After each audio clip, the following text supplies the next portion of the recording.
Okay. Listen, let's go, everybody.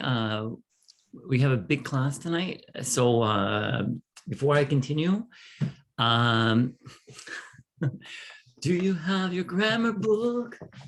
Do you have your Leap 3? Okay, get those out. Your grammar book, your Leap 3. Get out a notepad. You're going to be taking notes.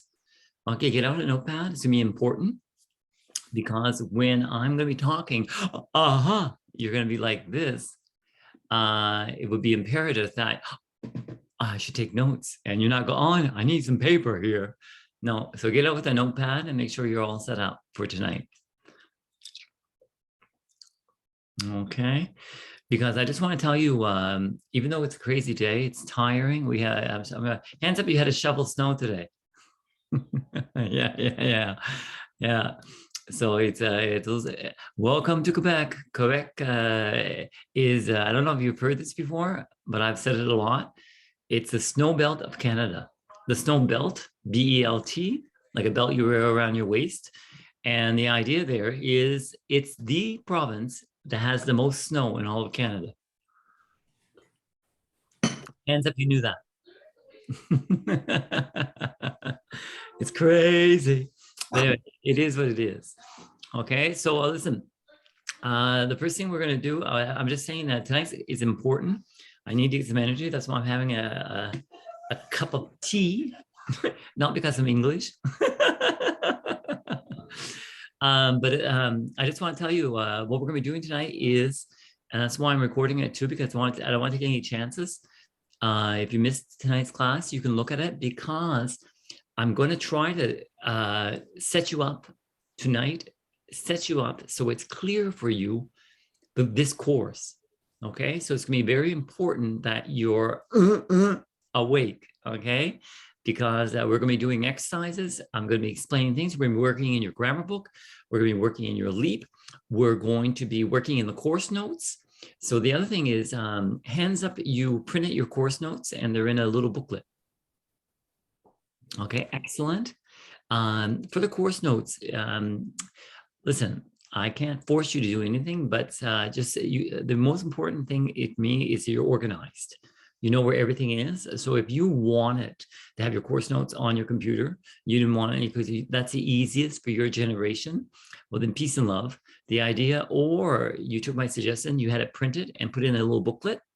I do think that's the best because treat it like a book. I say go to page 16. You go to page 16 instead of doing this. I'm going to show you tonight what I have to do because I'm going to be doing it. We're going to work in the course notes tonight. So we're going to be working in the course notes, the grammar book. We're going to be working in the LEAP. Okay, and I'm going to be giving you a lot of information.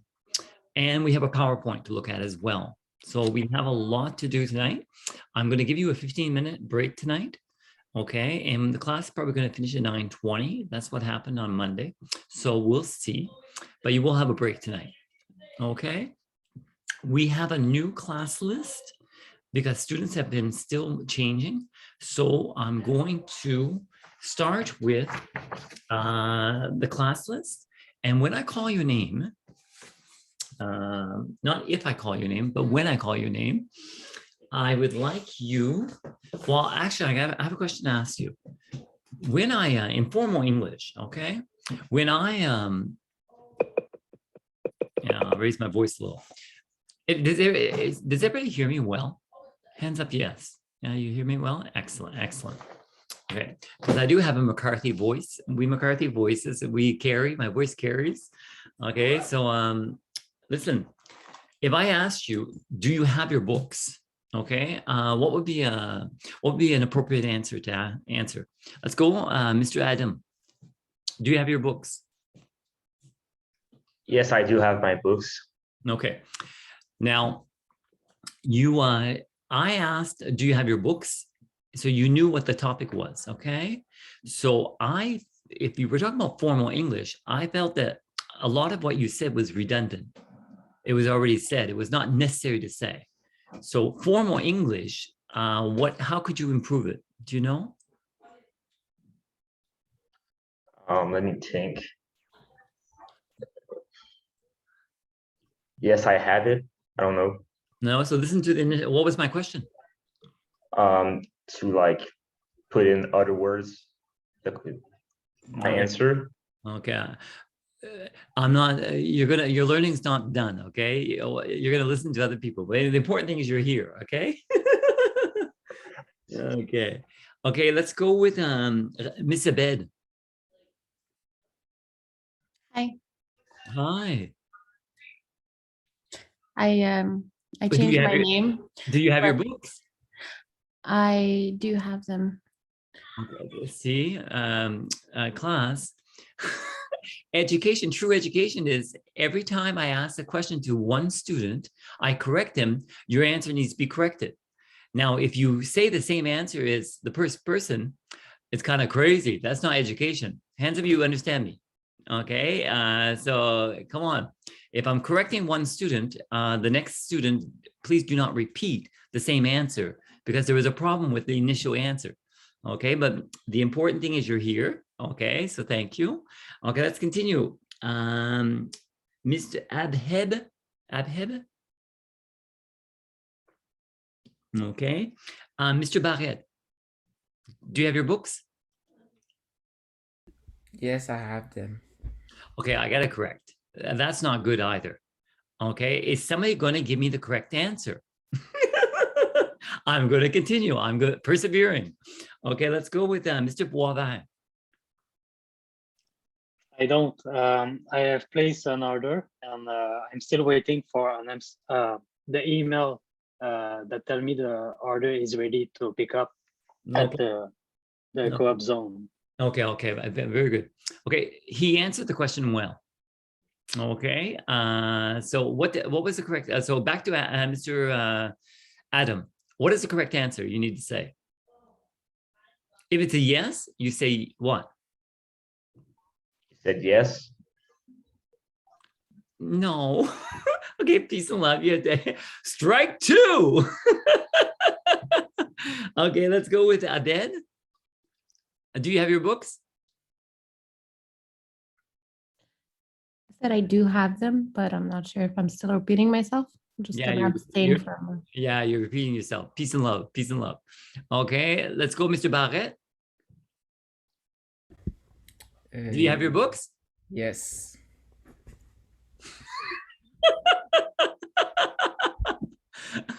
Yes. No, that's not correct. Okay, I'm gonna now listen. I'm gonna go back to Mr. Boivin. Okay, I'm gonna ask him. He did it correctly, and you didn't pick it up. You didn't pick it up. I know he said it fast, but I mean I picked it up. Mr. Boivin, do you have your books? No, I don't. Okay, he did it correctly. Ah. Okay, he did it correctly. Okay, and now Mr. Boivin, listen. I understood what you said. You don't have your books, and you've ordered them, and you're still waiting for the email. Okay. However, I sent you an email. Did you get my email? Yeah, I have downloaded the PDF with the page 6 to 11. Okay, wait. Since we're answering questions really well, I'm going to correct you again, and hopefully we're going to straighten this out. Do you and how you answer? Okay. Yes, I asked I you. do. No, wait. Your question was different. Okay. Okay. Did you receive the email from me? Yes, I do. Receive No. the email from No, you. no, listen. It changes. It's not always do. Depends on the question. If I say, do you understand? Yes, I do. But if I say, did you receive an email? You say, yes, I. Did you receive the email? Yeah. Okay. What did you? Did you receive the email? Yes, I did receive the Okay, but email. no. Okay, listen. We're going to transfer this, okay? I might as well laugh. I'm not laughing at you. I'm laughing with you. I'm having fun at the same time. Okay. Do you? You say, yes, I do. Does your mother smoke? Yes, she does. Does your father smoke? No, he doesn't. Did you kill an animal yesterday? Yes, I did. Okay. So it's yes, I did or no? Mr. Boivin, no? No, I did not. Excellent. Very good. Very good. No, I did not. Okay, so you received an email. You received my email. Okay, so let's go. Did you receive my email? Yes, I did receive your email. You don't have to repeat all the information. It's redundant. Yes, I did. Yes, I did. I did. Yeah. Yes. And everybody write these answers down. Take notes. McCarthy says, do you question? You say, yes, I do, or no, I don't. McCarthy asks, did you questions? You write, yes, I did. No, I didn't. Okay, well, listen. So I understood you. You downloaded the platform. And you also downloaded you were able to read. I sent you I sent you a scanned document of the reading that you had to do for tonight. Okay, so do you have both? Yes, I do. Ooh, very good. We're making progress. This is education.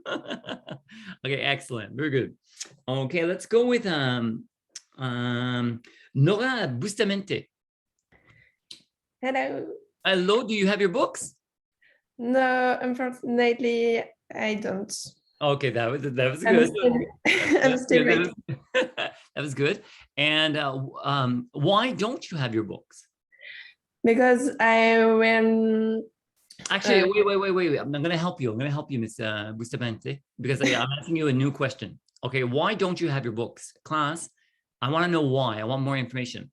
So formal English does not start with because. Okay, that's street talk. Okay, so why don't you have your books? That's a formal question. And a simple little trick is you just repeat what I said. I don't have my books because. So it's really easy to transfer it into a not street talk, but formal speaking. Okay, so why don't you have, let's go. Why don't you have your books? I don't have my books because I went to travel to Quebec the next week, and I Whoa. I Where fear are you? Where are you? in France. Street talk. Where are you? Actually, I'm in France. There. Okay, you're in France. Okay, well, you're okay. Well, peace and love. Listen, class, the show must go on. If you have your books, you don't have your books. I'm just practicing your English here. Okay. Listen, I'm practicing your English and hopefully you're taking notes because when I come to you, I don't want you making the same mistakes. Okay. But you need your books to pass this course. Okay. Yes. But peace and love. Peace and love. It's okay. But it's just I sent you the documents that could help you out temporarily. Hands up, you understand me? It could help you out temporarily. Peace and love. Okay, let's go. Okay, let's continue. Miss Couture. Yes, I do have my books. Wait for the question. Okay. Miss Couture, do you have your books? Yes, I do. Okay, very good. Very good. And okay, that's excellent. Excellent. Hey, class, are you able? Anne-Sophie. Hi, What's your last name? La Voix. Well, are you able to add La Voix to your name? No, I am not able, or I don't know how to do it. Okay, well, I am able. Okay, rename. Anne-Sophie La Voix. Okay. There. Okay, who else? So for example, Miss Miss Stanford. Oh no, Miss Couture. I know it's Couture. Where are you? I'm here. Where are you? Oh, yes, you have your name. Yeah, very good. And you have your books, correct? Yes, I have my books. Okay, excellent. Okay, let's continue with Miss Stanford. Miss Stanford, are you here? Okay, she's absent. Okay, Mr. Demeul. Hi. Hello, do you have your books? Yes, I do. Hey, yabba dabba do. Very good. Cassandra Dufort. Do you have your books? Yes, I do. Excellent. Olivier Dulac. Yes, Do you have your books? yes, I do. Excellent, excellent, excellent. Sarah Dumaine. Hi. Hi, do you have your books? Yes, I do. Excellent. Where are you, Sarah? Dumaine. Okay, I see you. I see you. Excellent. Okay, Emmanuel Dumas. Hi. Hi, do you have your books? Yes, I do. Excellent, excellent. Caroline Gagnon, she's not here. Miss Girard, Hi. do you have your books? Yes, I do. Excellent. Mr. Langlois. Hi. Hi, do you have your books? Yes, I do. Yes, you do. Excellent. Anne-Sophie Lavoie, we fixed your Hi. name. Do you have your books? Yes, I do. Excellent. Simon David Marceau. Mr. Marceau. You're not here? Okay. Ms. Beaulieu, Michaud. Hi. Hi, do you have your books? Yes, I do. Excellent, excellent. Mr. Levesque. Mr. Michaud Levesque. Okay. Miss Paré. Hello. Hi. Do you have your book? Hi. No, I don't, You don't now. The next question. Why don't you have your books?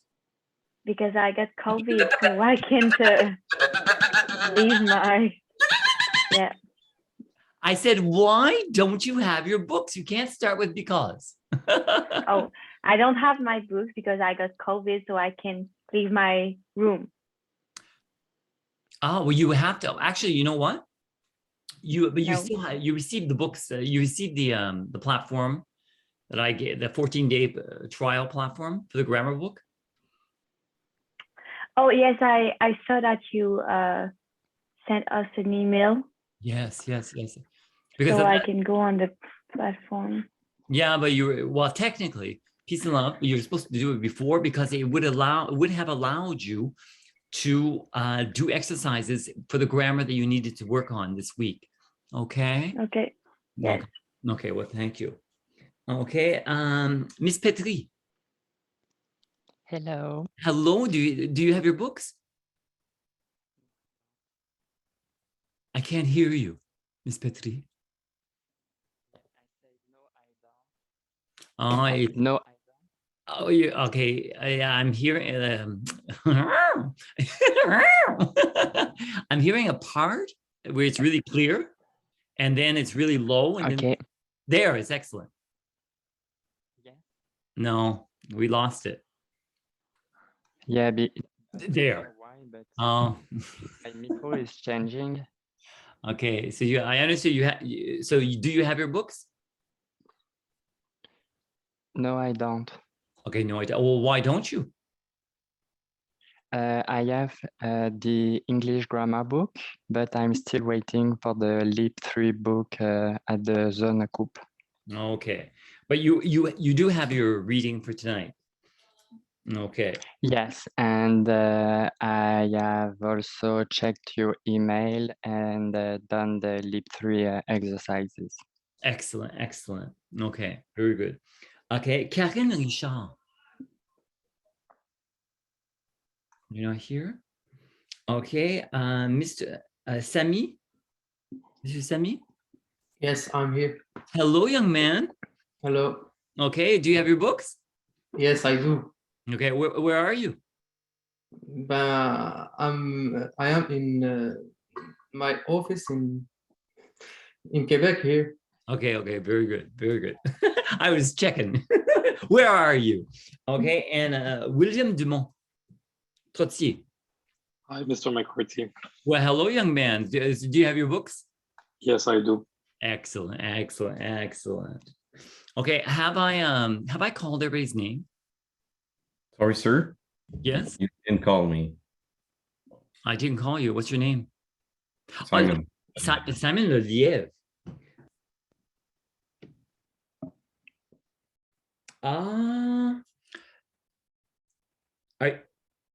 But I called you. Yeah, it's me. It's me because peace and love. Okay, but all of you students that have two names, your family name, you have two names. It's complicated on the way they illustrate that on our class list. It's confusing. Okay, so I noticed that you wrote Simon Liev. Exactly. Okay, so I will call you Mr. Liev, okay? It's perfect. Okay, so do you have your books, Mr. Liev? Yes, I do have the leap tree, but I don't have the grammar book.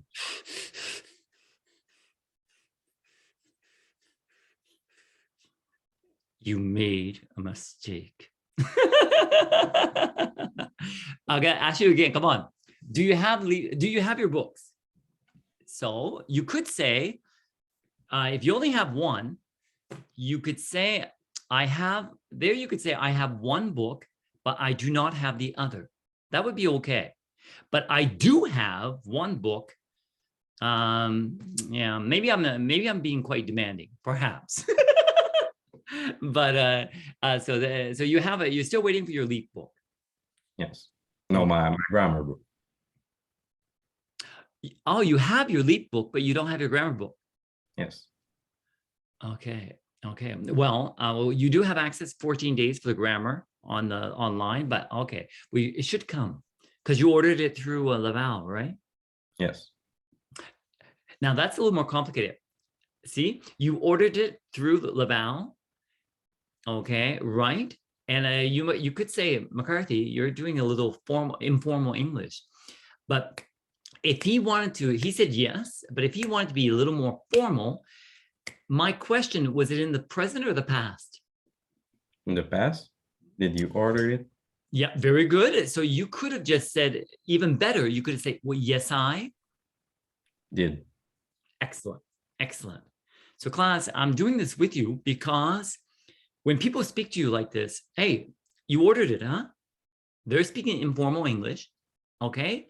But you're not forgetting that you're speaking formal. They're speaking informal, but you're not forgetting that you're always speaking formal English when you're at work and talking to strangers. Hands up if you understand me. You're always speaking formal English. So if you could turn that around and just instead of saying yes, you say, well, yes, I did, sir. Or yes, I did. Just yes, I did. Oh my God. Now it's excellent. Do you understand me, class? It really sounds amazing. So you have, now hopefully you took notes. Okay, and practice it, because I'm going to try to remember next class to do the same thing. So just try to get more comfortable with that. But that's excellent. Okay, any other student I haven't called their name? Okay, well, here we go. Let's go. Okay, here is your course notes. Okay, so what we're going to do today is we're going to be looking at some vocabulary. Okay, that's going to help you. Okay, we're going to be looking at some vocabulary. We're going to be doing some grammar drills. It's like a pop quiz in your grammar book. We're going to be looking at verb tenses. We're going to do some silent consonants, and I'll give you an example. No, I know you, you know me. So no is pronounced no. I know you. I know how to sing. I know how to dance. I don't know, but it's spelled K-N-O-W. But the K, do we pronounce it? We don't say know. We say I know. So that's an example of a consonant K that we do not pronounce when it's with the N, like knowledge. It's K-N, knowledge, how you spell it, but the K again is silent. Okay. We're going to be doing discussion in your LEAP book, chapter 1, about robots. We're going to just briefly look at paragraph writing. And if we have time, we're going to do dictionary work and then the homework for next class. Okay. So let's start with the first one. Okay. And I'm going to put you guys down here. Okay. This is common errors in your vocabulary with your pronunciation. Okay. Did you know that if you're doing salutations to people, like I'm a person, and so if you want to call me, you can't say, excuse me, mister. That is a Francophone speaking, and he thinks that he can speak in English like he does in French. If you're going to say Mr., you have to say the family name after. Do you understand that? So it's Mr. McCarthy. It's not, hey, Mr. Okay. If you don't know the person's name, you're going to simply say, hey, sir. Or if it's a woman, you're going to say, hey, ma'am.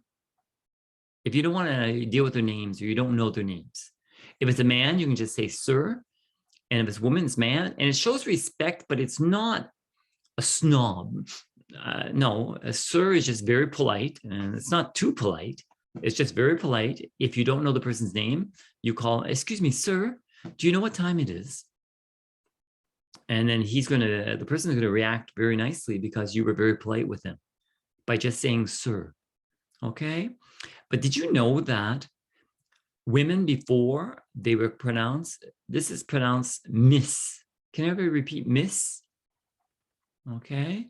You could, you don't have to, you can just keep your phone, you can turn it off you can turn your microphone off so I can hear you. Or if you cannot, just say it and just know that you pronounced it.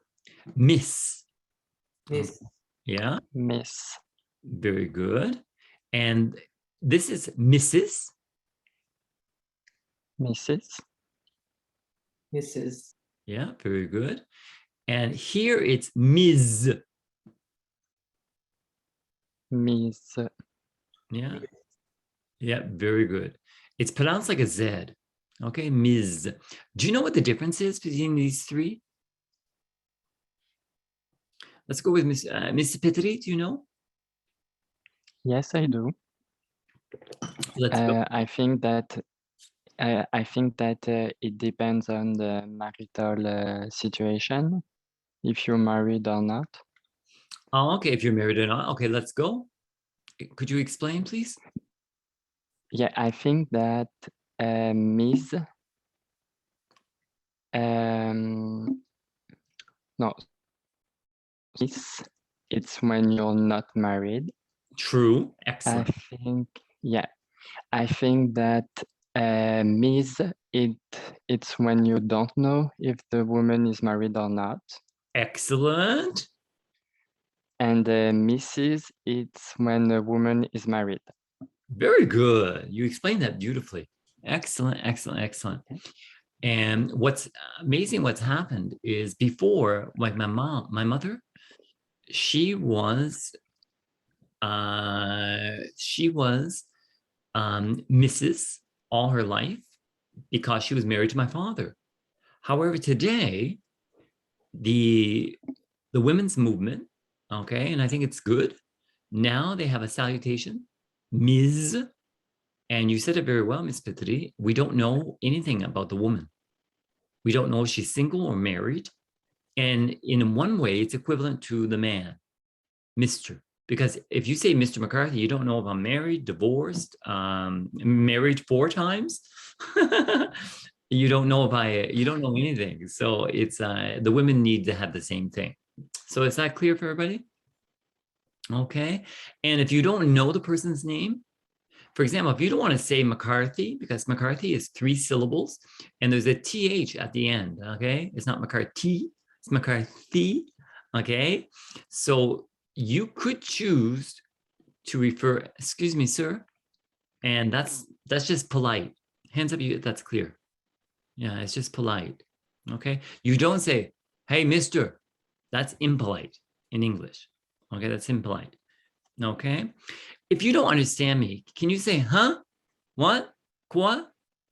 No, you can't. Okay. So instead of saying that, you could say, pardon me, could you repeat the answer, please?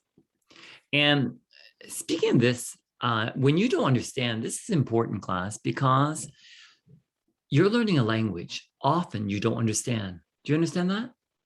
So it's a bad habit. That's what it is, a bad habit. Huh? What? It's a bad habit and it doesn't look good on you. You're in essence, what you're doing is you're speaking street talk.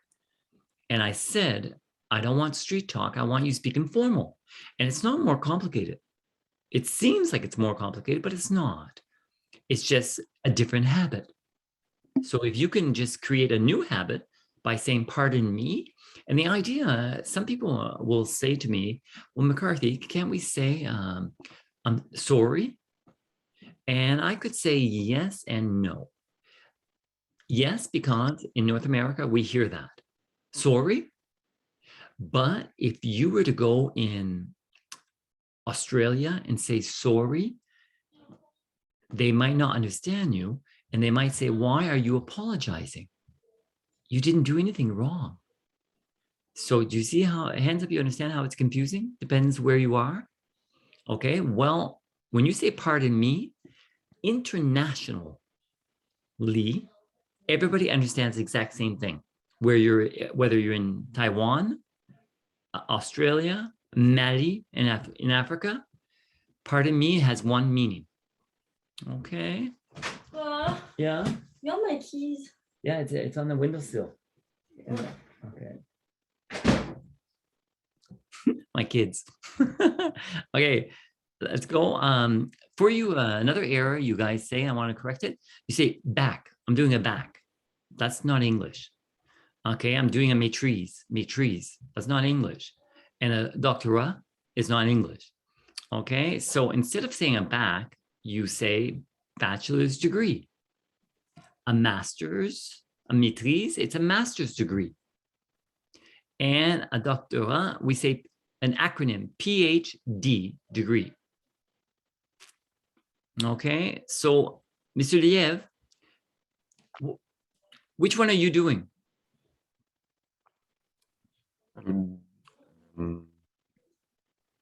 I'm doing a doctoral first cycle, so it's not, it's a bachelor, actually. Oh, hey, come on, this is important, okay? Because when you say a doctorate first cycle, no one understands that. If anything, it's confusing. Are you doing a doctorate? And that question, no, you're not. So you're basically just doing which year are you in? Sorry? Pardon me, will you repeat? Very good, very good. That was it. Come on. I have to have patience because it's normal you're making mistakes, but you corrected yourself. I'm proud of you. Okay, continue. Which year are you in? Are you in your first year? Are you in your second year? I'm my first year. At the university, right? Yes.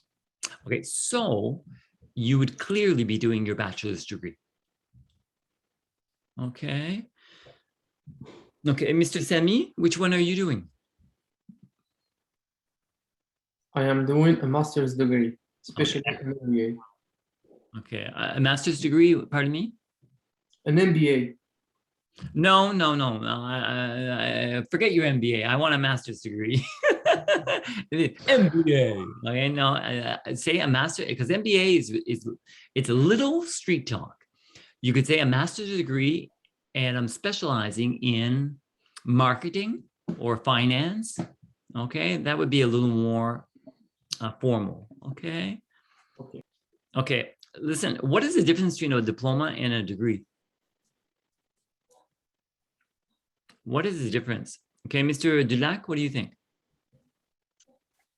I don't know. Maybe diploma is for the cégep, or I'm not sure. Yeah, no, that's not it. Okay, Ms. Lavoie, what do you think? I think that the diploma is the piece of paper and the degree is like the year we pass at school. Well, actually, you are right. The diploma is a piece of paper that you receive, and you could get a diploma for a 1-year program as to be studying to be a hair salon, to have to have your own hair salon. So a hairdresser. Okay, so the diploma, it's kind of vague. Do you understand that? It could be a diploma or university degree, but it's diploma. It doesn't say which level of education you have. So a degree is when you finish a program. Example, well, let's go. Okay, how many of you are, let's go right now. How many of you are presently, you're doing a bachelor's degree? Okay, so once you finish your bachelor's degree, You're doing it, and so you can't say if you're in your first or second or third, no, you still have not achieved a bachelor's degree. But once you're finished, you have all your credits, you can say now I have completed a bachelor's degree. Okay, hands up, you're doing a master's degree. Okay, same thing. You're presently doing a master's degree, but once you have finished, you can say I have a master's degree. Hands up, you're doing a PhD. Okay, so your PhD, you are still presently doing a PhD, but when you get finished, you'll get finished. But that class and PhD, Mr. Barrett, you're doing a PhD, okay? Do you know what PhD refers to? PhD refers to the doctorate. The doctorate, that's not English, okay? So PhD is an acronym, okay? It's an acronym. So the PH refers to which word? Do you know, Mr. Barrett? I don't know. No, okay. Who can help him? Does anybody know? Oh, Mr. Petri, you know. Yes, I have completed a PhD degree, and the PhD refer to Philosophiae Doctora. A PhD. A philosophy, a doctorate. Yeah, I think this is Latin, Philosophiae Doctora. Well, it's philosophy. It's pronounced in English. Yes. It's not Latin, but maybe the origins of how, refer to a doctorate as a PhD. Maybe that is Latin. I'm not sure. I'm not sure. Okay. Okay. Okay. Okay. Okay. Okay. Is this clear for everybody? Okay. Any questions for this? Okay. Now we're going to be looking at your, now I'm going to be teaching. So wake up, people. I'm going to be going in your grammar because I have numbers here. So this is a method for your grammar homework, okay, to learn your grammar homework. So the first step is read and answer the grammar study guide question in your course notes and find the page references in UUEG. UUEG, what does that mean? Good, it's your grammar book. Excellent. Okay, understanding and using English grammar. Okay, excellent. So what I'm going to do is I'm going to go here. I'm going to go Laval. Okay, mon portefeuille.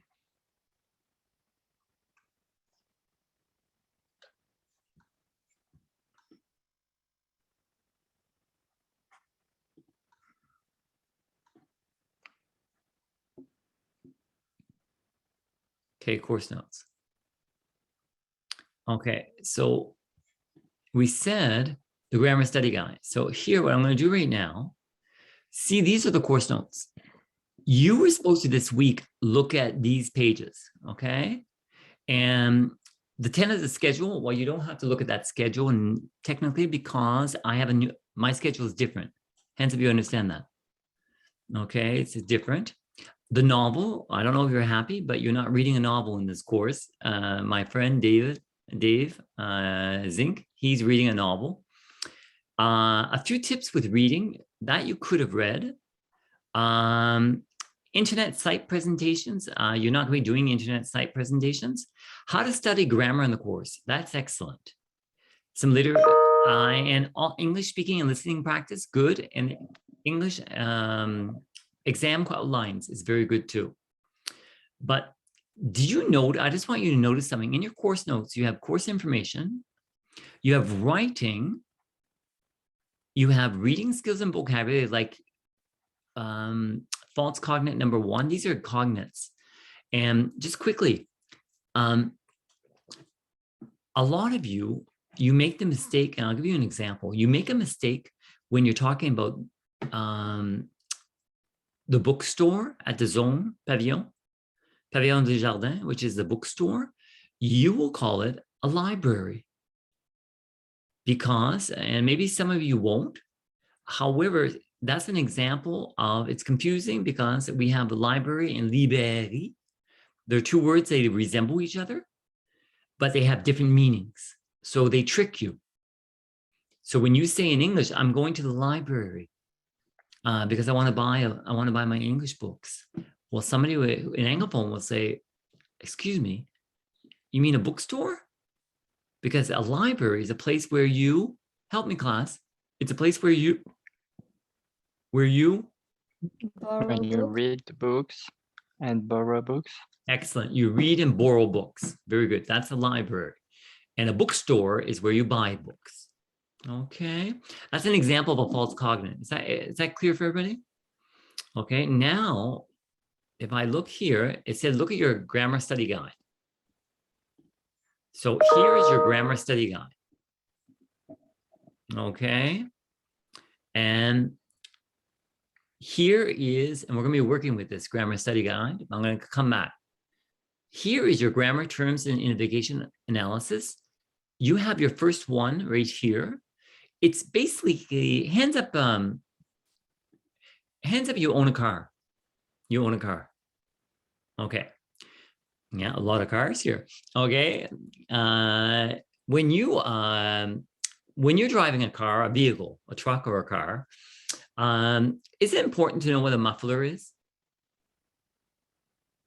Is it important to know what the steering wheel is? Is it important to know where the brakes are? The gas pedal?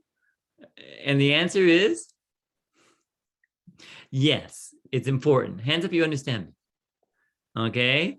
If you don't know, if you have a car and you don't know what a gas pedal is and a brake, oh my God, you're going to kill yourself. Okay. So have you ever thought in English, when you're speaking English and you're learning the grammar, if you don't know what the grammar is called, do you think also that could be problematic? If I say on an exam, I want you to use the present progressive, and you're confused because what is the present progressive? Actually, I'm confused. Is it past progressive? Present progressive? Is it simple present? You understand? You're confused with all of them. Okay, well, that is a red flag that you need to learn in this course. So, so just go back here. You have grammar identification. And this is the first one. So it's a little easier. You have an adjective, an adverb, a pronoun, a noun, a conjunction, article, main verb, preposition, and auxiliary verb. Could you just give me, could you find 3 of these? Just 3 of them.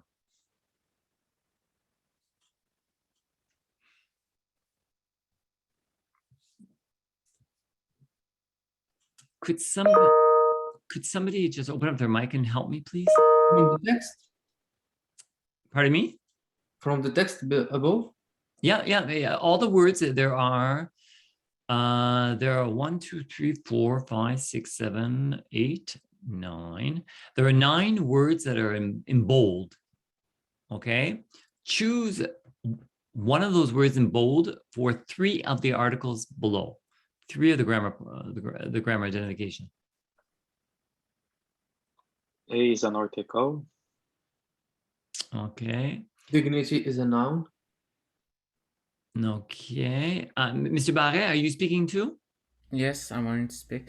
Yeah. Maybe for the auxiliary verb, it will be add. Add? She felt that when Kingston had scored. You said for the auxiliary? Yeah. But your word, the word you choose, it needs to be in bold. Oh, okay. I didn't understand that. Okay, but do you understand the word bold? Yeah. I don't. I think you don't. I think you're bluffing. He said had. Had. Well, that's not an adjective. No, an auxiliary verb. Oh, you said an auxiliary. Yes. Excuse me. I'm the problem. Yes, that's an example. That's a good example of an auxiliary. Okay. Who else had somebody else had their hand up? Miss Busapente, do you have one? Dignity is an adjective. No, dignity is not an adjective. It's not. Can somebody help her? Why? What is dignity? It's a noun. Very good. It's a noun. Yes. Yeah, it's a noun because an adjective, if we want to remember, help us remember, an adjective normally has a noun after, like she's a beautiful woman. Beautiful what? Beautiful woman. So the adjective qualifies a noun. So, okay, we found the auxiliary, it's had. We found the noun, its dignity. Now let's look for the adjective. Miss Couture, do you know?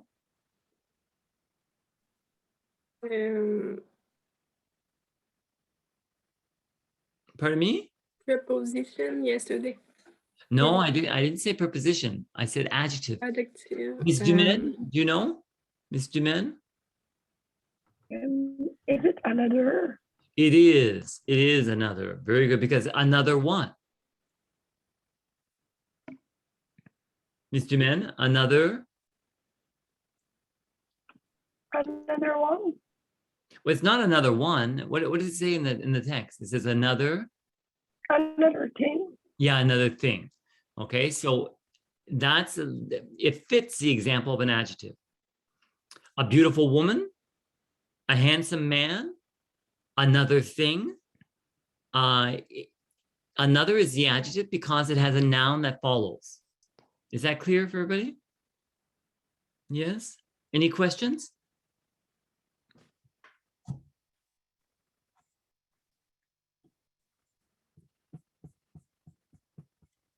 Okay, wait.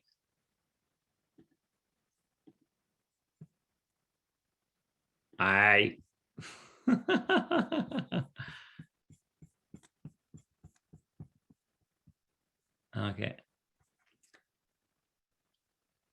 So that's grammar identification. And the last one is grammar notes. And this is really interesting. It's notes for a certain grammar that you need to know. So for example, this is really good for you. You're learning this right now. Chapters 1 and 2 and 6, 7, and 8. You're looking at non-progressive verbs, non-action verbs. You're looking at simple present, simple past, future, present progressive, past progressive, future progressive. So it's nice because it just summarizes the grammar in your grammar book. Do you understand that? So it's very handy for you. Okay. Now I'm gonna go up to the so you see my trick. I always go to the table of contents to get to the next. Okay. So the last thing is error correction. And we're going to be doing exercises in your grammar book, finding the errors, and you have to correct them. Error correction exercises. You have pronunciation. And do you remember I said silent consonants like no? It's not no, it's no. Well, it's going to be here where you're going to learn the words, and these are going to be connected to your pronunciation discrimination exam at the end. Okay. And the last thing is you have labs at the Can 8. You have lab 1 to lab 9, and they're helping you with your pronunciation. Do you understand that? It's helping you with your ED pronunciation, your H, your TH, your sentence stress, your verb tenses. Okay.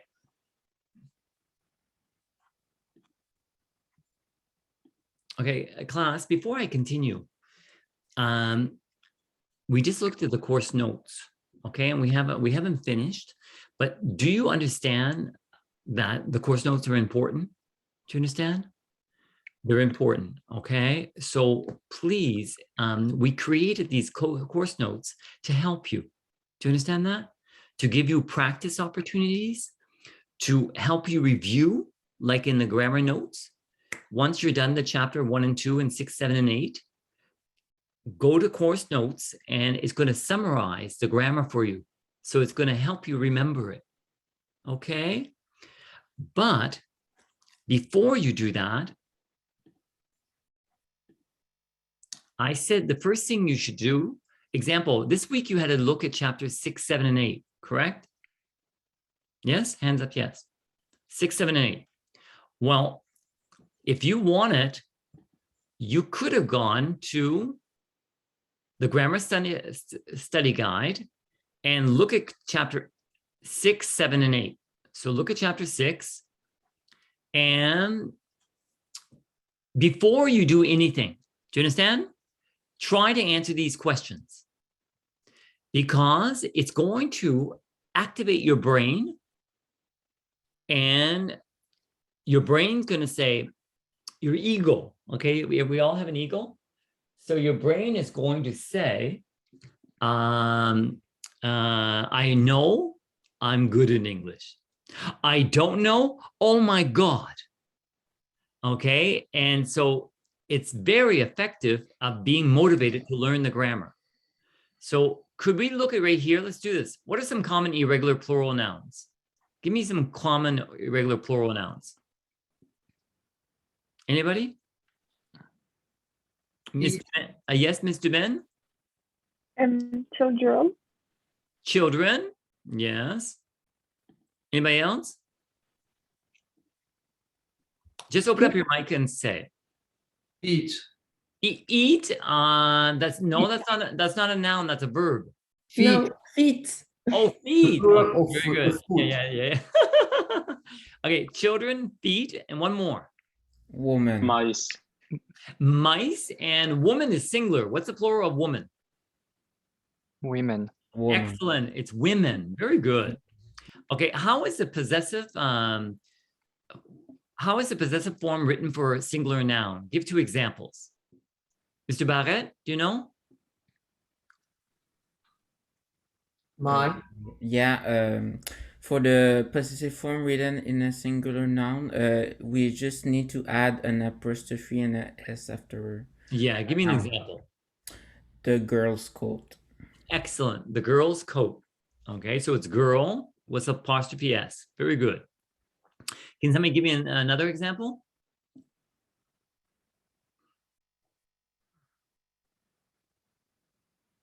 How about for an animal? What will we say?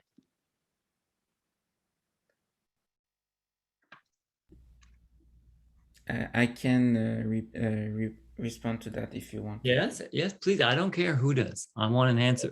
Maybe Tom's cat, for example. Pardon me? Tom's cat. Yes, that's Tom's cat. Or could we say this toy is the cat's toy? Oh yeah, okay, yeah. Is that possible? Yes. Yes, it is. When we have a possessive form and it's plural noun, how do we show possessive for a plural noun? Like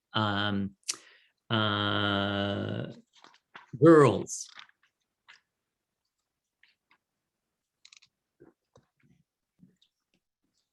We can add only an apostrophe after the word. Very good. We put girls, and we only put an apostrophe after. We don't put an s, another s. Very good. If the noun, use the noun as an adjective. Okay, give me a noun like baseball. Okay, or hockey is a noun, correct? And use it as an adjective. Yes, Miss Ri. A hockey stick. Hockey stick. That would be excellent. And Can it be plural?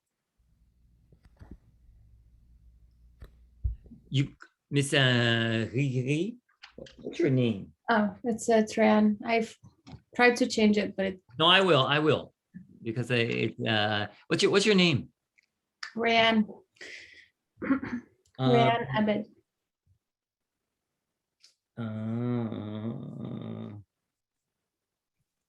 Oh, Rayanne Abed. So I'm gonna call you Miss Abed. All right, thank you. So you were asking if it can be plural? Yeah. Can it be plural? The noun that's used as an adjective, is that what you're asking? No, the adjective. No. No. So what's a rule that we could say in English that it's different than French?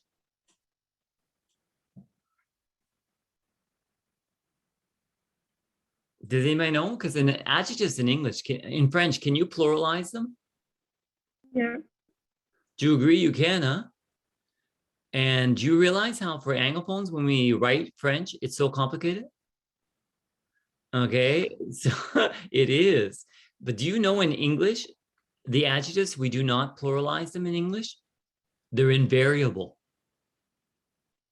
So do you agree that's easier? Okay, what are some non-count nouns?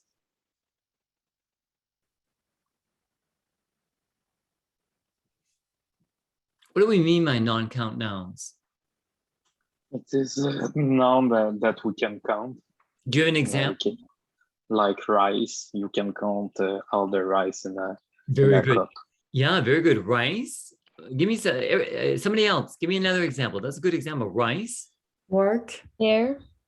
Work. Work you can't count. You're right. One more. Luck. Air. Furniture. I heard three, but I didn't hear it clearly. What's the first one? Luck. Luck. Luck. Yeah, you're right. You can't pluralize luck. And what are the other two? Furniture. Furniture. No, you can't. You're right. Furniture is good. You can't pluralize furniture. And there was one more. Energy. Pardon me? A tree? Energy. Oh, energy. There's different kinds of energy. You're right. You can't pluralize energy. Okay, very good. Okay, give me some count nouns. Chair. Pardon me? There? Chair. I don't understand. A chair. A chair. Yes. It's a count noun. Very good. And we say it's count noun because I can have one chair or I can have two chairs. Excellent. Two chairs. Very good. Okay, give me one more count noun. Miss Paré, could you give me one? I'm sorry, I didn't hear count Count nouns. Oh, a computer. A computer. So one computer, two computers. Excellent. Very good. So class, we just did chapter 6. Do you I have a understand? question, please. Pardon me? I have a question. Yes. Concerning the noun as an adjective. Yes. I didn't understand how we can use hockey or baseball as an adjective.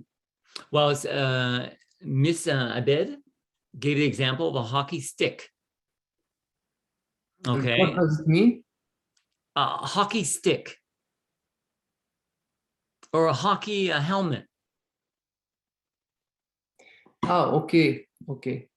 I understand. Like Canada. Canada is a noun. It's a country, correct? Yeah. But I can use Canada and I could say a Canadian. Well, I'm going to change it. You see, that changes. I'm going to say Canadian, so that's not really a good example because hockey, you don't change. If it's a noun or the adjective, it still is hockey. Well, computer. Computer is a noun. Okay, Miss Paré, you said computer. Let's use that one. Can computer be an adjective as well? I suppose to, but I don't have an example. It can't be. I think I understood and as an example, I can say a computer desk. A computer desk or a computer game? Computer. Good. Okay, excellent, excellent. Okay, excellent. So Thank you. You're welcome. You're welcome. So class, just to recap, I went to grammar study, and that is the first thing you're supposed to do when you have new grammar to do on the grammar book. Is that clear for everybody? You activate in your brain what you understand and what you don't understand. And then your brain is going to thank you. Your brain is going to be more motivated to learn the grammar because your ego is not happy that it does not know certain grammar points. But it's going to be very happy because it does know certain grammar points. So if you already know in chapter 6 what a count noun, a non-count noun is, that's easy for you. Well, then that enables you to go through the grammar and you can, I understand it, and you can go quickly to the platform to practice. Okay? Now, excuse me, follow me, we're going to do something else.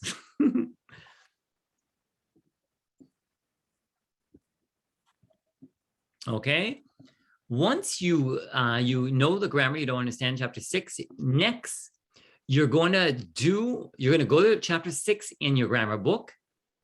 You're going to read the explanations for the grammar. That's clear. Then you're going to do some correct the exercises in the grammar book, and we're going to do one right now to give you a practice. So open up your grammar book right now. Open up your grammar book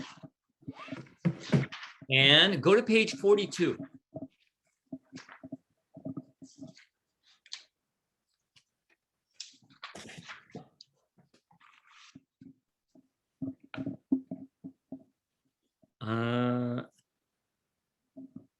No, excuse me. Wait. Okay, excuse me. It's not 42. 42 is in your grammar study guide. Okay, but what we're going to do is please go to page, in chapter 8, go to page 70. Excuse me, page 70, 70.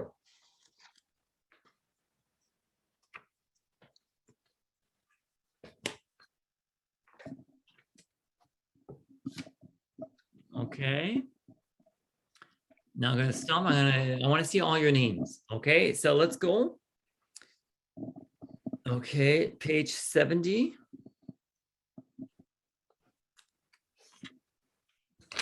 Wait, what's going on? Something is bizarre. Something is bizarre. Okay.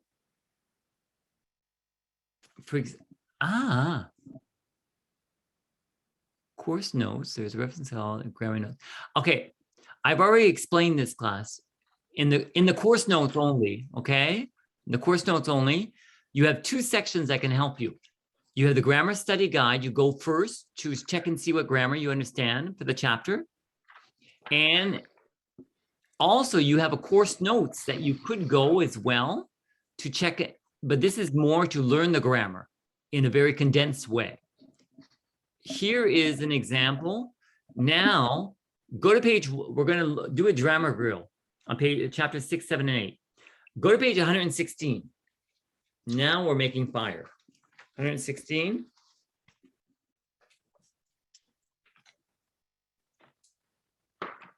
Okay.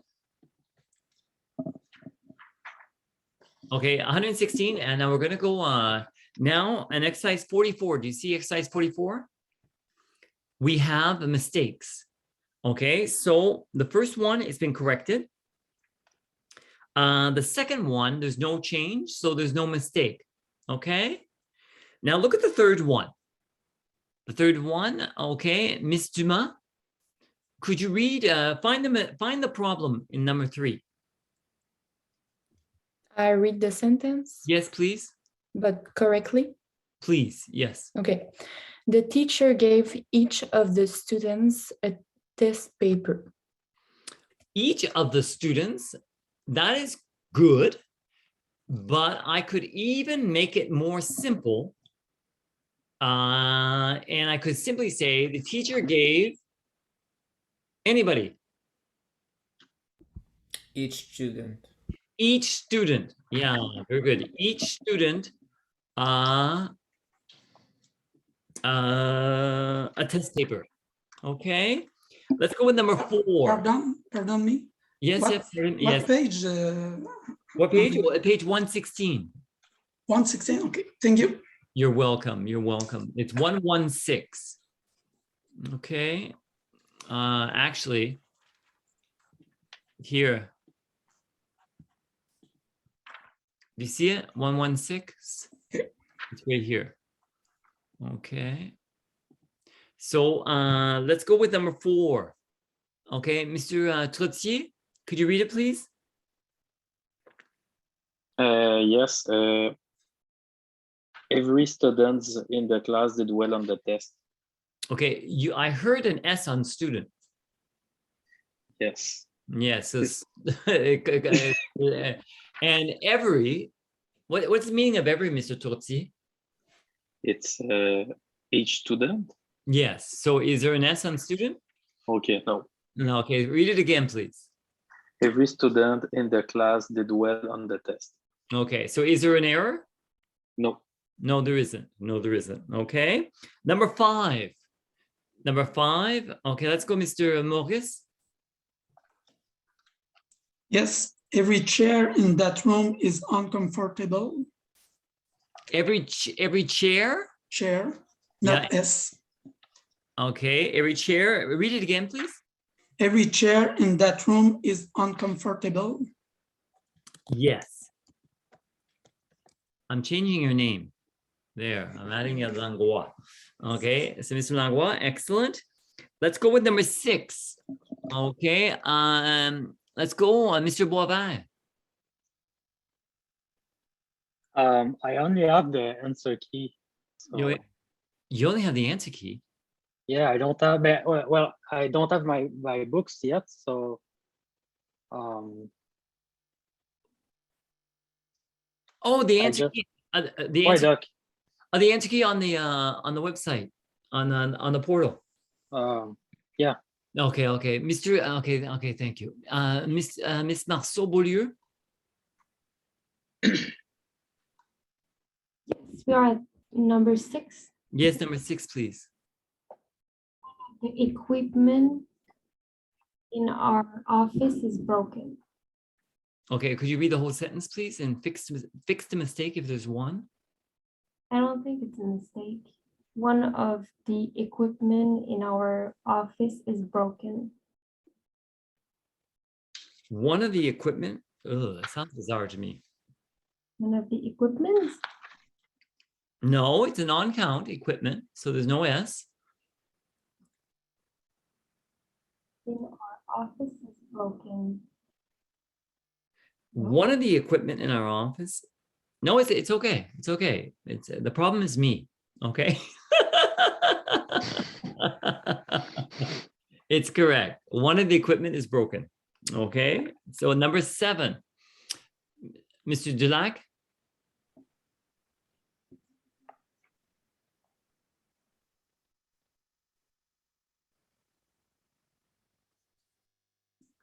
Mr. Dulac, are you, hello? Oh, sorry. I forget to press. Sorry. So number 7. Yes.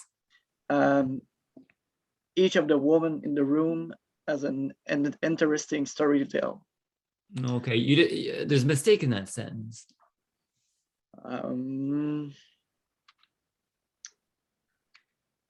Let me think. Who can help him? Can you help yourself? Yep. I just maybe the first part, but I'm not sure. Maybe some of the women, or No. No? Mr. Liev, do you know? Oh my goodness, excuse me, Mr. Barrett. I think we can say each woman. You can. Actually, you must. You must. So read it, Mr. Barrett, read it all, please. Oh yeah, of course. Each woman in the room has an interesting story to tell. Excellent. 8. Okay, let's go, Mr. Semi.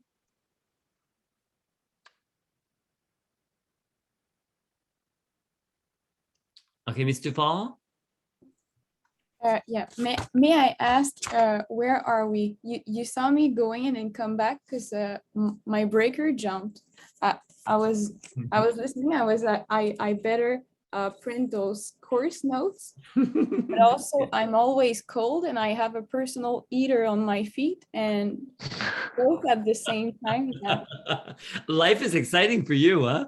Okay. We're on page, look here, 116. Grammar book. Yeah, in the grammar book. Okay, thank you. You're welcome. You're welcome. Okay, so let's go, Miss Semi. We don't have access to this PowerPoint slides. No, you. Oh, you don't. Okay, wait. Yes, you do. I don't think so. Yes, and now you do.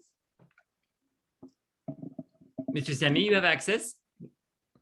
Yeah, I can see it here in the shared screen, but we don't have access through the website. What are you talking about? Yes, you do. Yeah, the course. Excuse me. The course notes. No, the PowerPoint. PowerPoint. Oh, the PowerPoint. No, you don't yet, but you will at the end of the course. Okay. Okay. Yeah, you don't. Yeah. Okay. I'm sorry. I'm slow.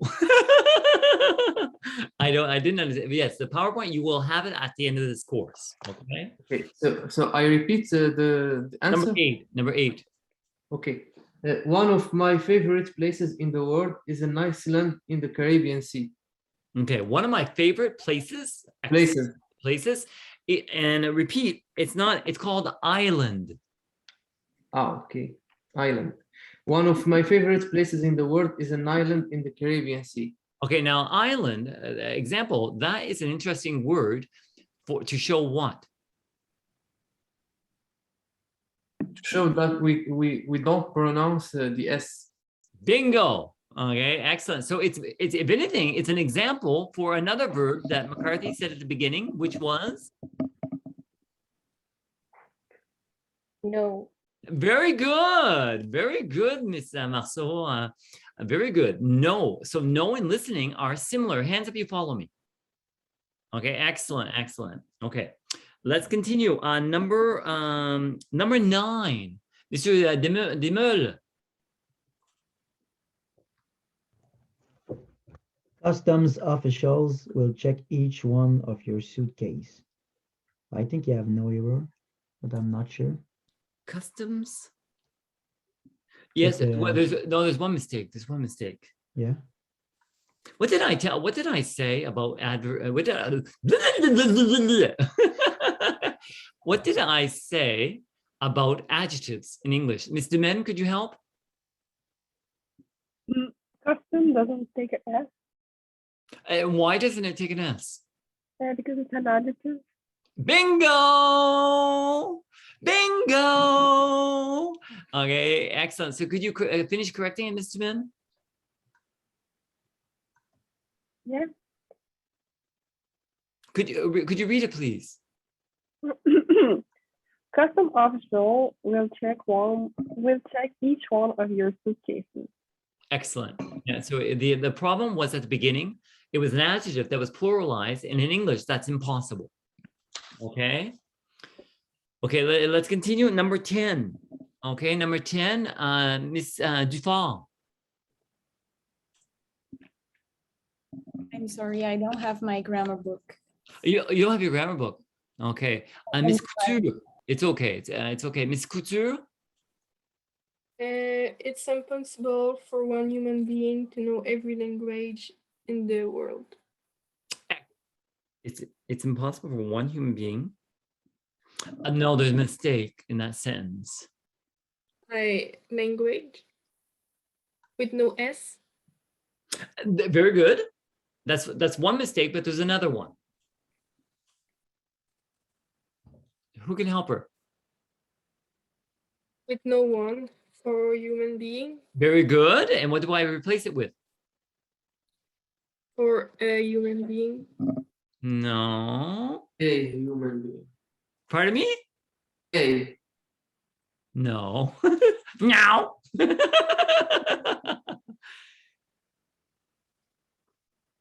It's impossible for The. Each. is another word for each. It starts with E. Every. Bingo. Okay. So let's say it again. This is Semi. Let's go. Read it. Read it all. Okay. It's impossible for every human being to know every language in the world.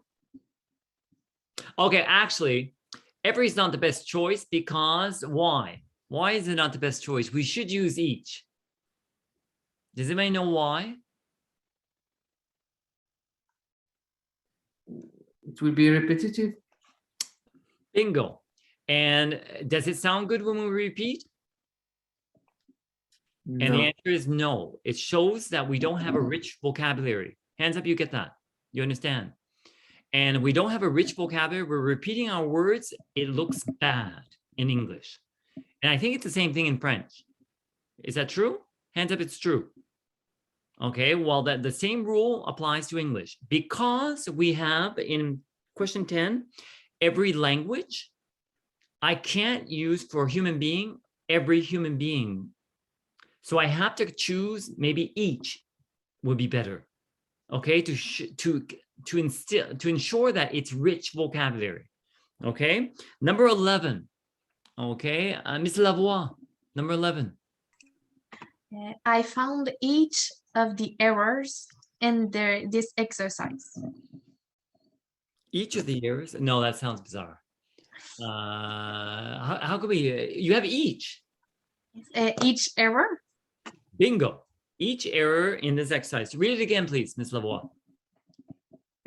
I found each error in this exercise. Excellent. Ms. Abed, do you have a question? You want to do number 12?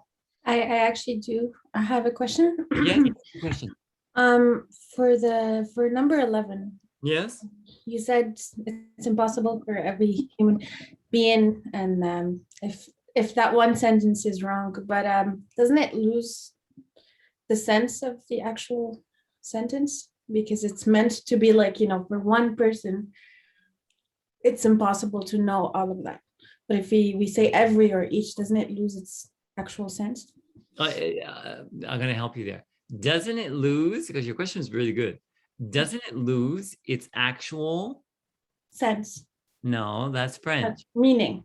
There, that's the English. That's English. So ask your question again. Okay, if we use something else other than the for one human part, doesn't the sentence lose its meaning? There, that's very good. That's very good English on top of it. Excellent. It's impossible for one human being to know every language in the world. You are right. You are right. Class, hands up. Do you follow me? That was really good what she just did. Because this sentence is trying to give you a picture that it's impossible for one human being to know every language in the world. Do you understand that? So, so in essence, I was wrong that you had to change one. You could keep it. So the main problem in that sentence was every is singular, so language needs to be singular. Very good, Ms. Abed. Very good. Number 11. Okay, number 11. Who wants to do number 11? Ms. Gerard, you haven't spoken a lot. Vietnam is one of the countries I want to visit. Well, okay, you want to do number 12? Okay, I'll let you do number 12, but somebody has to. Sorry. Sorry. Okay, number 11. I found, but we didn't do the 11 one. I know, so do it. You're supposed to do 11. Oh, okay. I found each error in this exercise. Excellent, excellent. Number 12. Okay, number 12. Okay, Mr. Langlois. Vietnam is one of the country I want to visit. Well, yeah, you just read the sentence. There's a mistake in that sentence. Pardon me. There is a mistake in that sentence.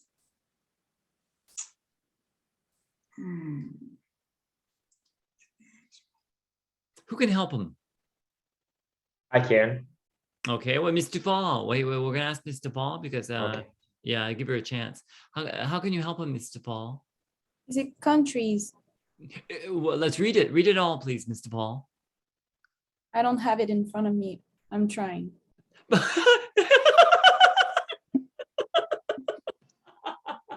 Well, how did you know it was default? It was countries. I heard. Oh. That was good. That was good. That was good. It is countries. Very good. It is countries. Okay. So, Mr. Langlois, back to you. It was your question. Okay. Vietnam is one. It's an example. It's one of the. And Countries. the category is countries. Okay. Do you not, Mr. Langlois? Do you not spell it? Countries. Countries. Yeah.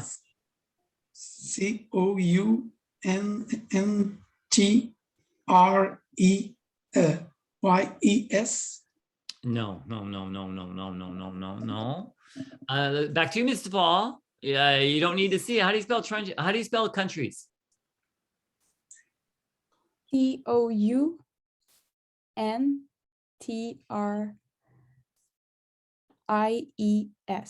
Excellent. Mr. Paul, can you write that in the chat, please?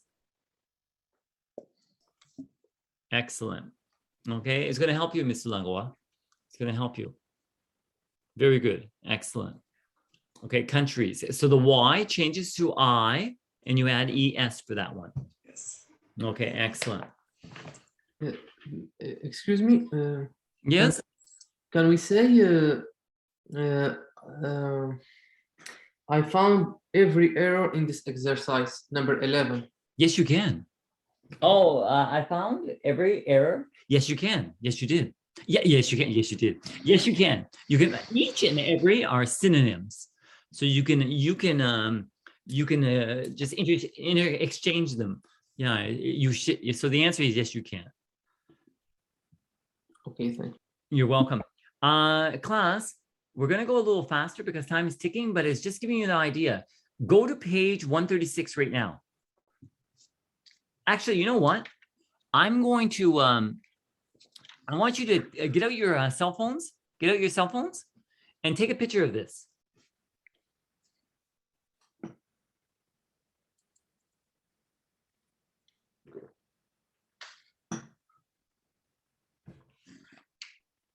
Did you all take a picture? Okay, because we're going to be looking in small groups. You're going to practice doing these error corrections. Page 11. So go to page 11 right here. Page 11. And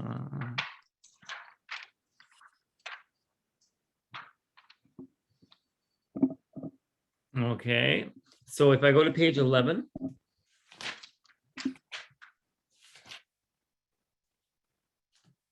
Page 11, 111, and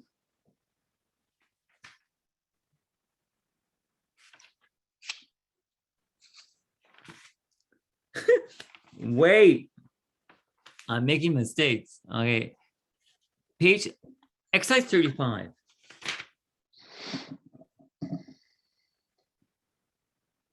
Okay, page exercise 35, and then so on page 35, do you see exercise 35 on page 111?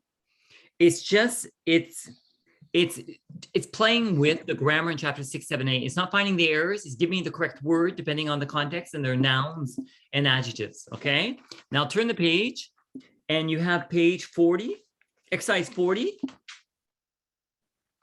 Okay, exercise 40 is on page 114. Okay, and then you have exercise 41 is on page 115. Okay, and now we go to chapter 8. Chapter 8.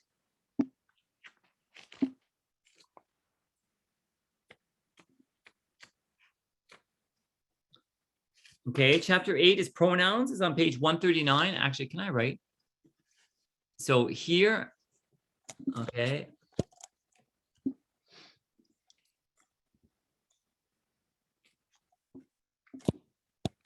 Okay, 139. And you're going to do exercise 5. Okay, you're going to do exercise 5, and you're going to do 5 and 28. And so 5, exercise 5 is going to be on page 142. And wait, chapter 8, wait. I'm going to do this. I'm telling you, when you're a teacher, you have to be good with computers because you're doing it all the time. Okay.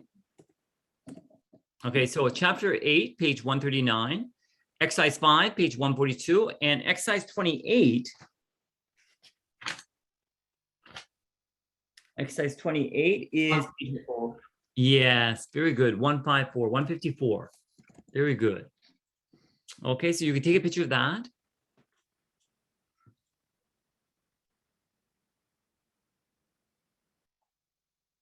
Okay. Okay, now class, just to give you an idea, to give you a little practice, I'm gonna put you in groups, okay? I'm gonna give you 5 minutes to do this, okay? Hands up, this is clear? You're gonna make sure you you all are participating. There are 21, so I'm gonna put 7 groups of 3. Okay.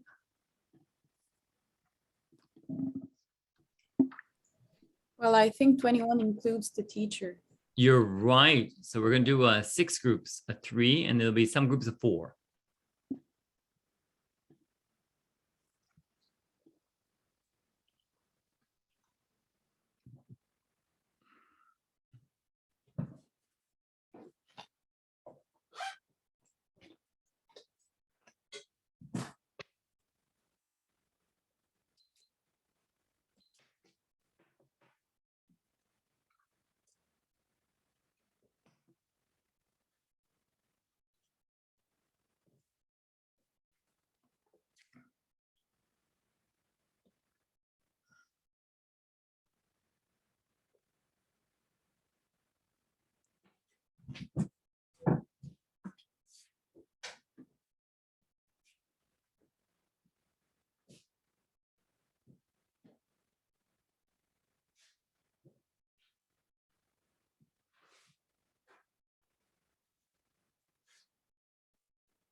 I don't think so.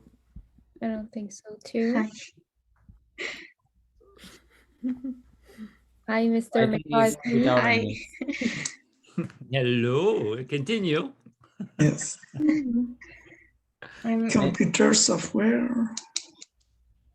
Computers. Computer is used as an An adjective? adjectives. Yes, so Yes. we cannot add an S. But so I don't think software it's a count noun too. Yeah, I think it's just like computer software, like that. I think without an S. 7, we need plenty of sleep. Without S. Information, I think information. Always without S. Am I right? Excuse me? Yeah, every thumbs up.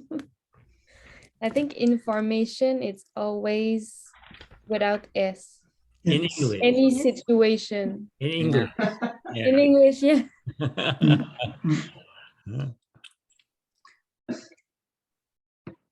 We need plenty of facts. Facts. Facts, I think. Yeah. And plenty of help.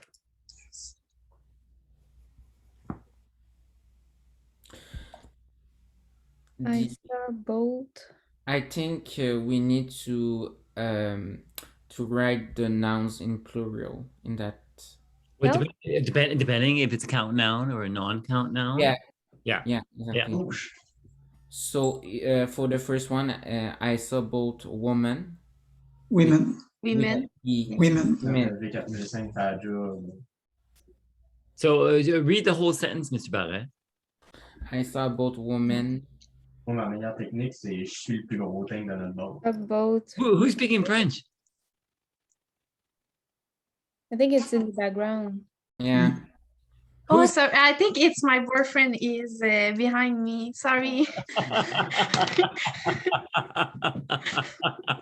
I had my earphone, so I don't hear it. But Okay. sorry. Well, I did hear it. Okay, so I saw both women. Both women. Okay, excellent. I saw both movies. I saw both movies. I agree. Yeah. I agree. I saw both scenes. Yes. Yes. Whoa. Both things? What's that? I think you want to say both signs. Signs. Well, how do you spell it? How do you spell it? Scenes. How do you spell it?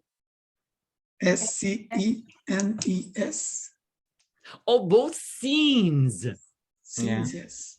Okay, oh, you come on. You didn't pronounce. your pronunciation had a problem because I didn't understand. Okay. Scenes.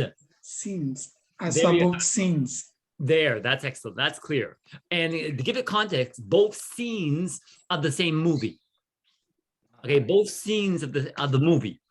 Okay, because a scene is in a movie. Okay, or in a television show. So when you give it context, it's beautiful. It's beautiful. Okay, excellent. Scenery. I don't think we can. It doesn't work. And what? Ooh, it doesn't work. That's excellent. Okay, and why doesn't it work? We can count scenery. Beautiful. So scenery is an example of a noun count. A non-count. Very good. Excellent. So scenery, it's never plural in English. It's never. Canada has a beautiful scenery. And Canada and France both have a beautiful scenery. Hey, Twitter! I heard it again. Okay, very good. Okay, the purpose was just to just do it a little as a group to get you going and to get you understanding what you had to do in the book. Okay, so they give you practice. Okay, so I'm going to visit one more group and then I'm going to bring you all in. Okay. Good, thank you. You're welcome.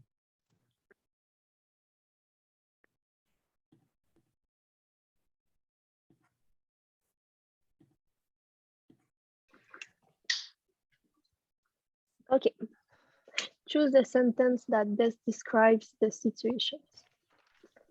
Hey, this is pretty good. Hey, whoa, whoa, whoa. You're using the online platform, the online platform? Yes, because David doesn't have his book so I show it. Well, you know what? Actually, David, because you have a, where are you, David? Oh, Boivaya. You Yeah. guys go by first names, and I go by last names. Okay, sorry. Okay, Mr. Boivaya, you have the 14-day trial of the platform. Okay. Yeah, well, I didn't know the website address, so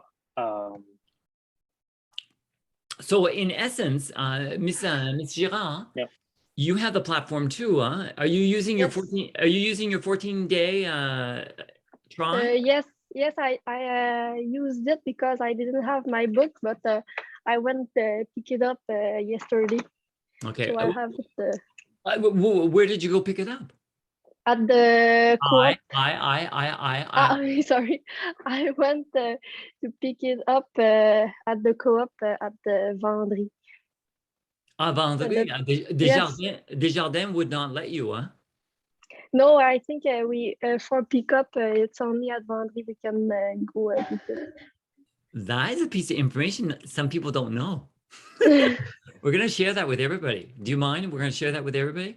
Yes, but I think it's just for the program in the health program that we can go pick it up there.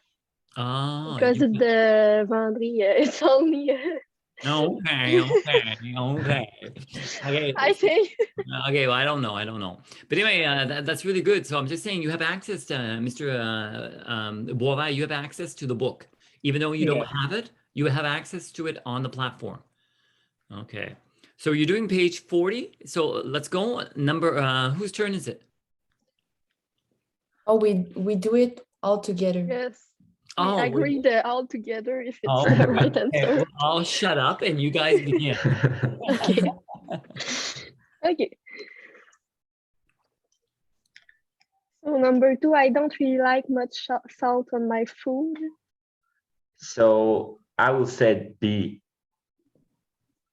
because you cannot count salt. And I agree. Yes. And a little is for an uncountable noun, and salt is an uncountable noun. So it's B. No. Little. Yeah, a little is for uncount nouns.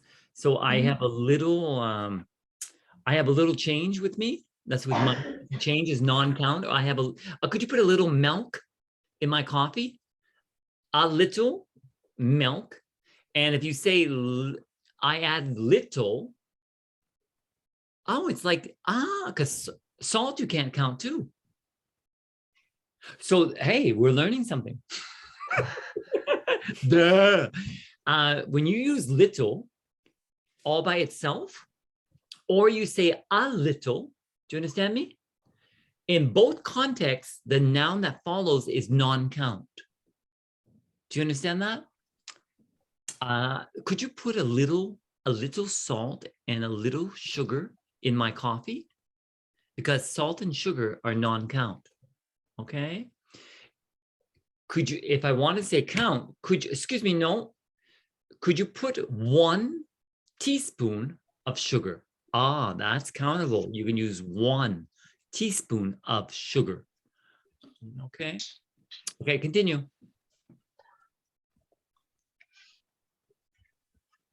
I can do the third one. Okay. Go ahead. I have a long plane ride ahead of me.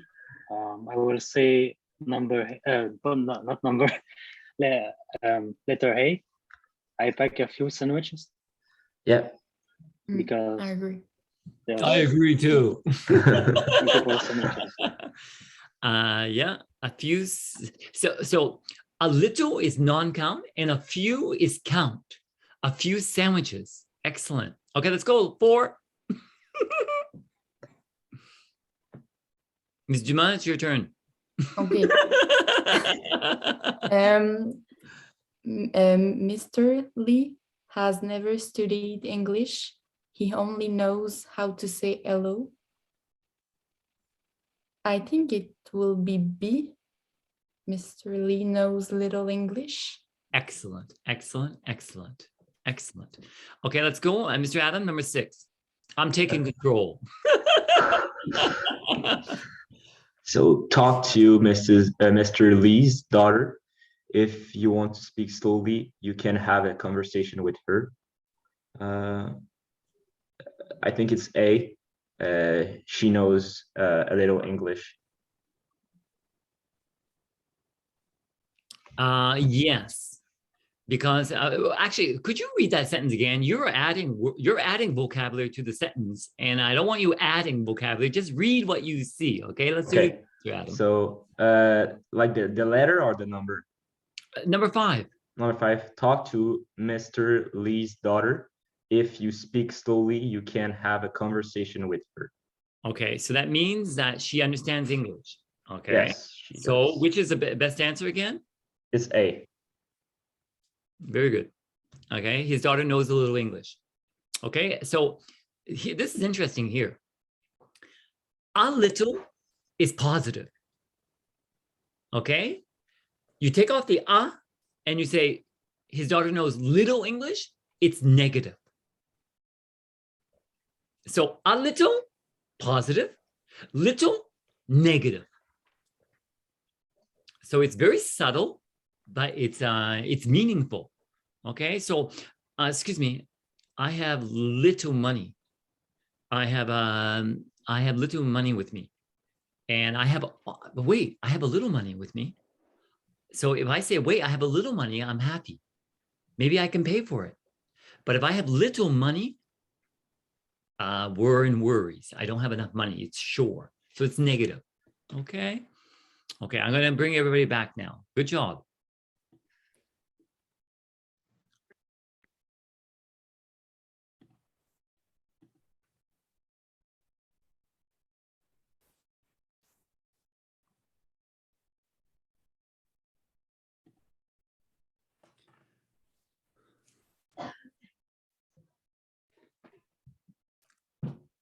Welcome back. Welcome back.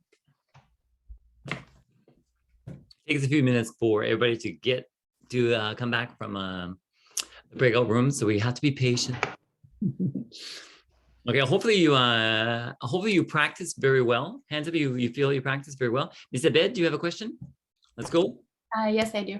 I had a little question concerning an exercise in page 116, I believe, or yes, 114. So exercise number 40.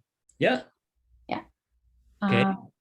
So in there, there's the second question, actually, it says, well, the second option, it says I don't really like much salt on my food. Yes. The answer that was written for us was I add little salt to my food. I was just wondering, like, yeah, a little salt. Yeah, what's the difference in both? Well, I know little means almost non-existent, while a little is, there's a quantity there. Yeah. Doesn't it work a little? Yeah, I was having a hard time digesting, but I'm okay now. Okay. When you say, I was explaining it to some people in the last group I was with, a little, the fact that you say a little is positive. So if I say I'm going to add a little salt, well then you're excited because you can add a little salt because your doctors allowed you to add a little salt. But excuse me, no, in my rice I have little salt. Then it's very little. It's very little and seen as negative.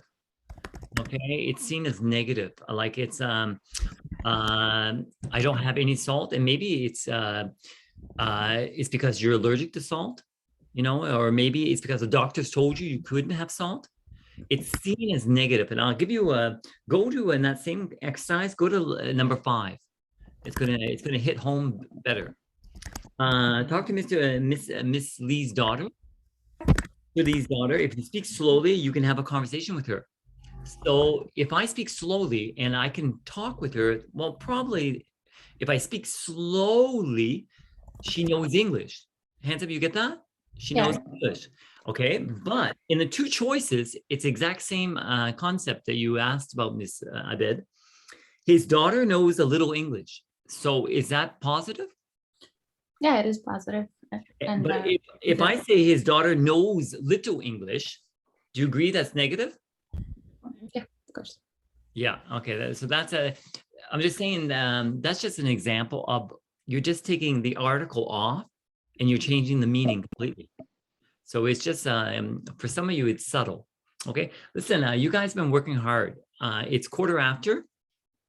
So listen, you're gonna have 15 minutes break, and then you're gonna come back. Okay, so 15 minutes. So it's a little after 3. It's a little after. It's a little after, a few minutes after. It's almost 20 after. So come back at 8:35. 8:35. So you can take off. And if you want to stay on, and if you want to ask me questions, I will stay on. But if you have no questions, just take a break.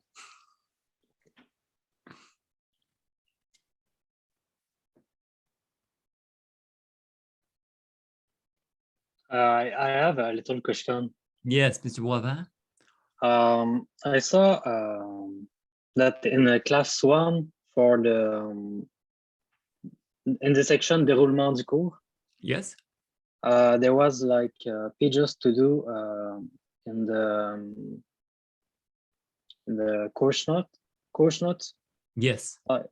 So I done these exercise, but was it for today or? Yes, it was. Okay. So, because the course notes are right here. Yeah.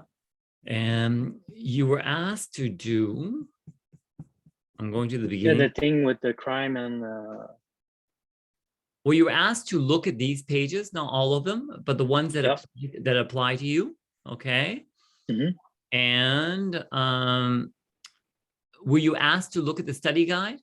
Well, I think you're okay. You're asked to look at the study guide. So, but I think the really homework you had to do was more or less this section, correct? Okay. Okay. But there was like a page. Well, let's go. 34 and. Well, let's go right now. Let's go 42. right now. Let's do it together. Okay. Okay. So this was the homework. Well, I don't know. I just done the pages because it was it's number 8. Okay, number 8. Wait. Yeah. But see, look here. For class 2, and this is class 2, answer the grammar study guide questions for the course notes. Okay, for chapters 6, 7, and 8. So we did that together today a little. Do you understand me? Okay. Okay, and I said, understanding and using English grammar. Also do the necessary exercises to these chapters in the grammar book. Okay, for class 3, that'll be next week. Okay, you're going to be doing the same thing for chapters 1 and 2. That was not due this week. Do you understand? Okay. And but you did have to read in the course notes, in the course information section. A to I. Pay close attention to the course calendar. Keep in mind that a couple of sections are not applicable to the summer 20. It should not be summer. It should be winter. Excuse me. I made a mistake. I didn't change that. I will change that right now. Does that answer your question? Well, my question was more, will we talk about the course notes exercise this class, or it was just homework to do?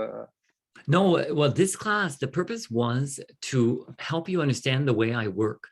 Okay, because some of you are confused, and I just have empathy for you. Okay, you have a grammar book, you have a grammar platform, you have course notes, and you have a reader. So how do you orchestrate all that? And I'm saying that, in essence, you have, for this week, you had to look at, essentially in the course notes, you had to look at from A to I, Mhm. And you had to look at the study guide for chapters 6, 7, and 8 to activate your learning. Yep. And then you had to go to your grammar book to clarify what you understood and what you need to learn in your grammar book. And then you should have gone on the you should have gone on the platform after to practice the ones that you still have difficulty with. Do you follow me? Yep. But so I gave you here class 3, so that's next week. Do you understand? So maybe that was confusing for you, that you didn't have to do this for this week. So maybe Well, I didn't do the class 3 part. Okay, good. I've done the class 2 part, but okay. Well, to answer your question, the only thing you had to do, well, I asked you for the course notes to download them. Okay, and make them in a little booklet, or keep them online, but don't lose them. Know where they are, because we work with them every class.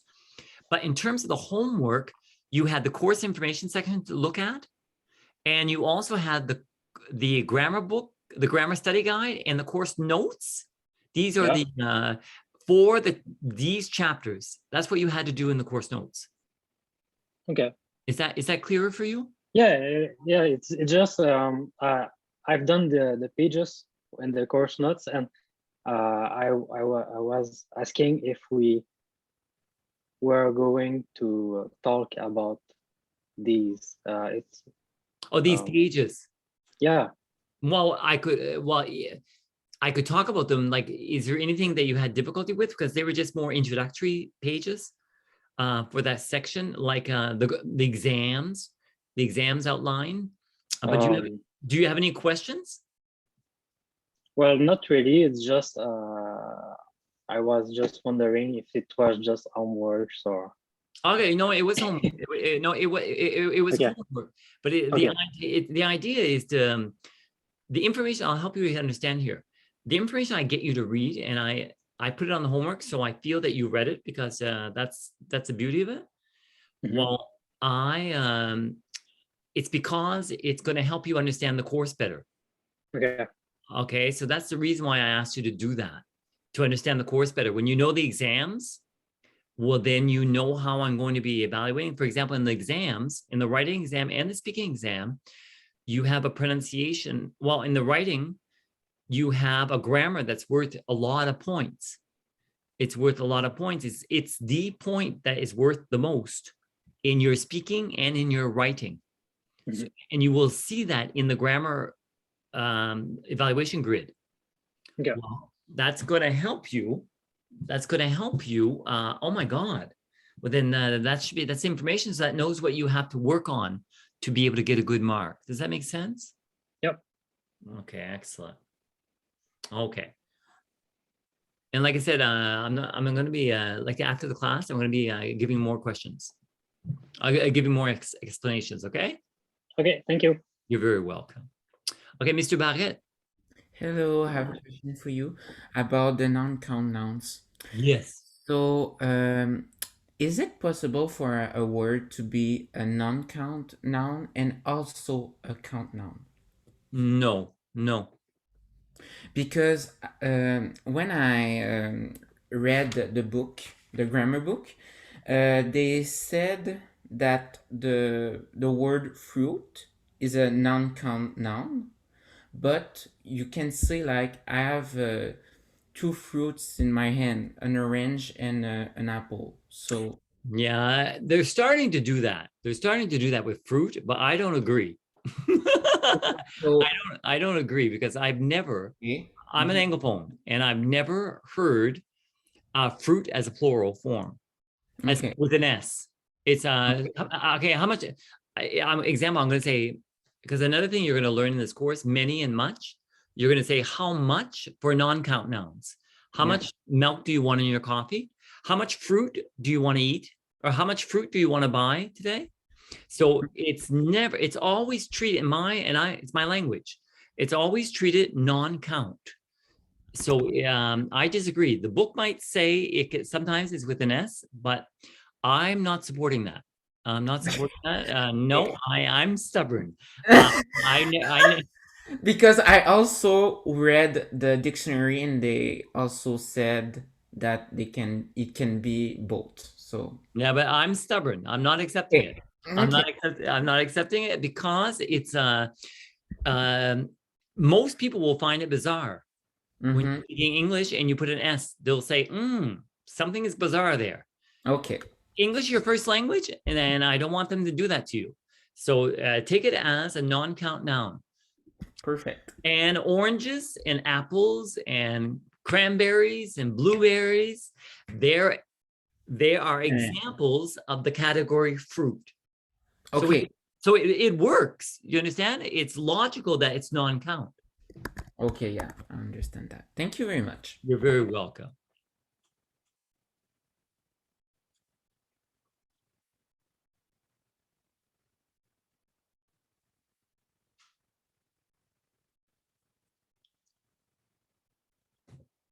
Hello, Mr. Three. Do you have a question?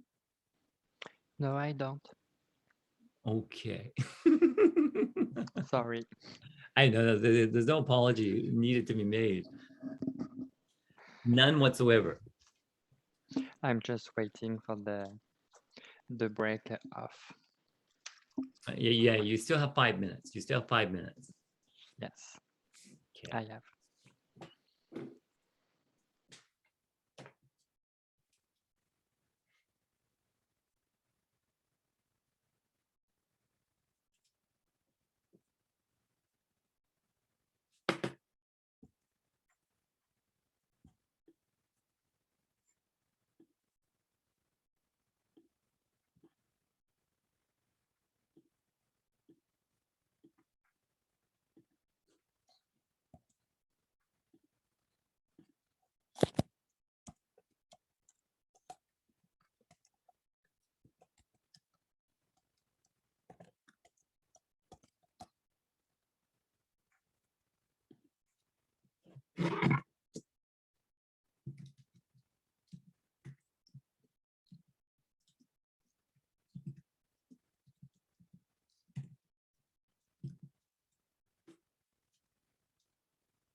I apologize. I don't want to interrupt.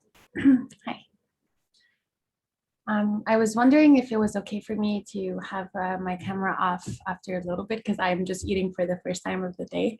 So I just after the class. You can put off your camera. The class is starting in 2 minutes, okay? No, I'm meaning after because I'm just eating my first actual meal of the day.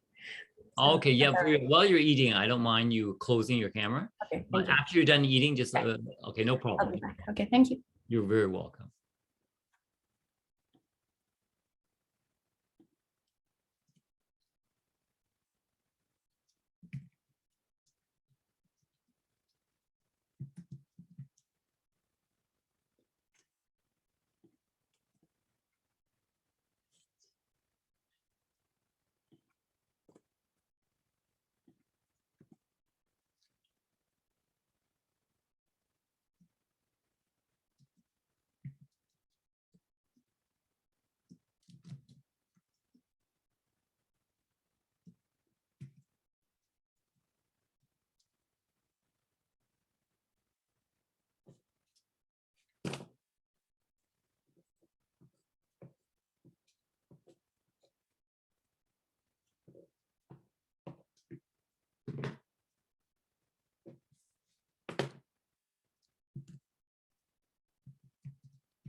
Okay, everybody, let's go. Come back. It's 35. Turn on your webcams. Welcome back. Welcome back. Okay. Okay, what we're going to do is we're going to continue, and then you're going to be shortly, you're going to be speaking about your reading you had to do for tonight. Okay. So right now, we're going to go here. Okay. So class, just to recap, this is your numbers. So first thing you do is chapter 6, 7, 8. You go, this new grammar. Go to the grammar study guide to see which questions you can answer and which ones you cannot. Keep it open. And now go to the grammar book. Go to the explanations of the grammar that you didn't understand here. Is that clear? Hands up if that's clear. Okay. Then you're going to go in the UUEG and go to correct the errors, because these are excellent and these are on your midterm and final exam. Correct errors.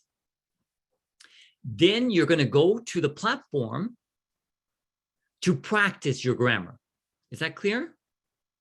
Okay. And number 5 and number 6, you're going to go to grammar identification, error correction exercises. These are both in the course notes. The course notes, these are going to be excellent. And the last thing is you're going to look back at the course notes with the grammar that is explained in summary form. And you're going to read chapter 6, 7, and 8 and see if you now understand it. And if you have followed this procedure, when you go to the course notes at the end, oh, yes, I understand it. Hands up, this is clear for you. Okay, it's okay? Excellent. Ms. Pedri, it's not clear?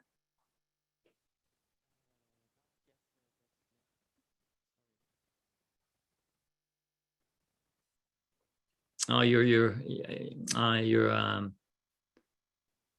Miss Marceau Beaulieu, you have a question? Yes, I have a question for the number 4. You mean platform? It's online, or Yes. is the exercise of the chapter? No, it's online, because when we say a platform, it's automatically online. Yeah. Okay. Yeah, I'm going to add it here.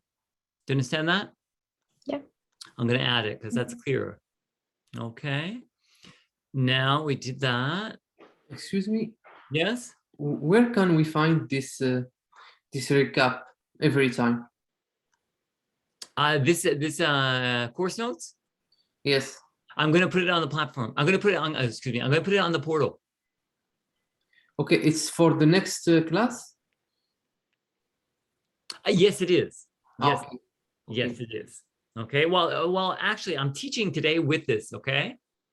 So you're going to have this. I'm going to put this on the portal for week 3. For week 2, it's going to be for week 2, and it's going to. If you need to review it, it will be there, and also the video, because I'm recording this, also will be there. But to prepare the third class.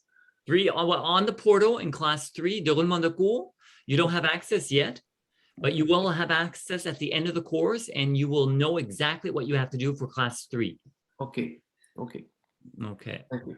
You're welcome. Okay. Here, class, it's vocabulary, it's grammar. So we're going to do verb tenses. Okay. We're going to do just a few of these. Okay. If I say it hasn't snowed today, and this is connected to chapter 2, your homework for this week. Okay. If I say it hasn't snowed today, and I say it didn't snow today, what's the difference? And note, I don't have any contextual words. I don't have yesterday. I don't have recently. Okay, Miss Abel, could you help me? Yeah. So basically, the one that says it hasn't snowed today, I believe it's maybe because it hasn't snowed yet, but it doesn't stop the possibility of it snowing. So, well, it didn't snow today. It's like. Oh, okay, but wait, I'm going to help you. Okay, you help me actually. Your explanation is good, but if we to make it clearer, It hasn't snowed today. What time of the day would it be? Well, For a person to say that. before the moment that you were speaking. So No, that's too vague. That's too vague. I don't know. Okay, Miss Pedri. But I think that it's because you were expecting the snow and it hasn't snowed. This is the way I see it.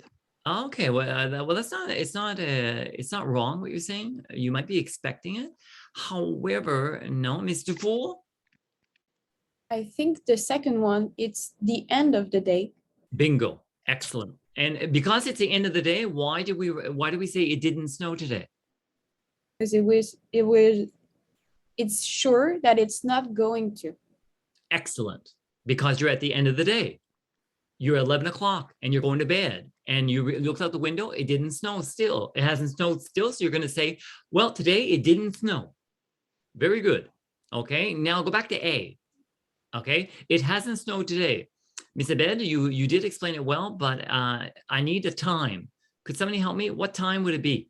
It may be 4 p.m. or something like that. Yeah, 4 p.m., 3 p.m., 2 p.m. Yes, it's in the middle of the day. Yes. Okay, so it's still possible that it's going to snow. That's why it's the same today. Do you understand that? But because the context is totally different, one's at the end of the day and one's in the middle of the day, well then 1A, if you're in the middle of the day, you can say it hasn't snowed yet, because maybe you expect it's going to snow, or just it hasn't snowed today. Up to now, it has not snowed, and it's still possible to snow. Okay? Now, number 2, A and B. What's the difference between both? We haven't seen each other this week. We didn't see each other this week. Who can help me? I think it's the same rule as the first sentence. Okay. Ooh, interesting. Okay, help me. So we haven't seen each other this week. It means that we are in the middle of the week, maybe Wednesday or Thursday, and we didn't see each other this week. It means that we are already Sunday, and the week is over, and we didn't see each other. Excellent. Excellent. I couldn't have explained it better myself. Very good. Very good. Is that clear for everybody? Hands up, it's clear. Okay, excellent. Let's go on. Look at number 3AB. The manager hired new workers this month. The manager has hired new workers. Okay, who can help me know the difference between both of them?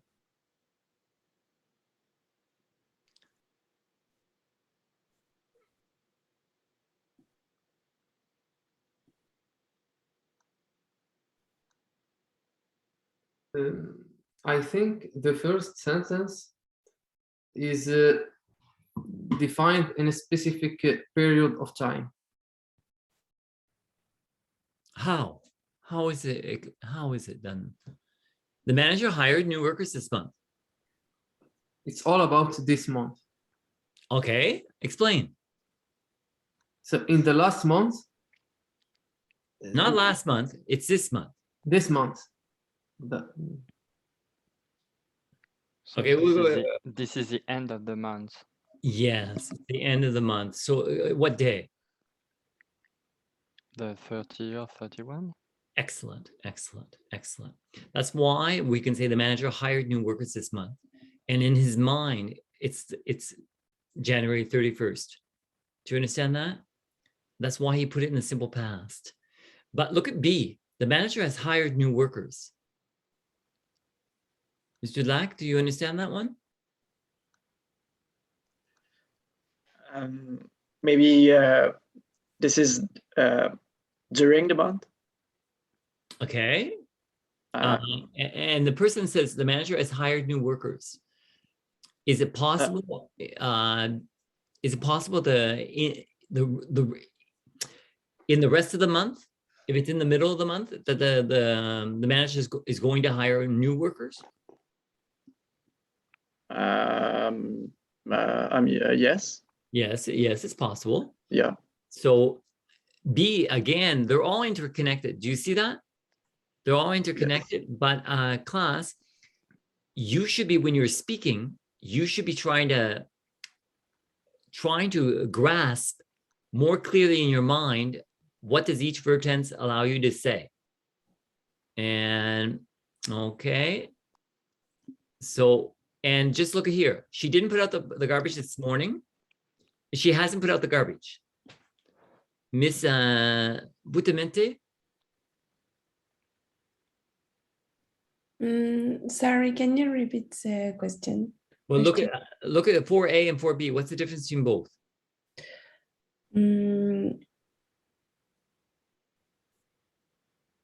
For me, is same reason to the two first sentence. Okay, well, explain. So, didn't is for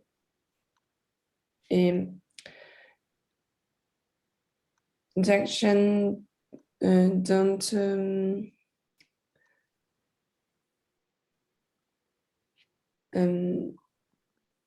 don't pass. Okay. And hasn't Excuse we me. can had yet. Excuse me, Miss Butamente. The action don't pass. That doesn't make sense.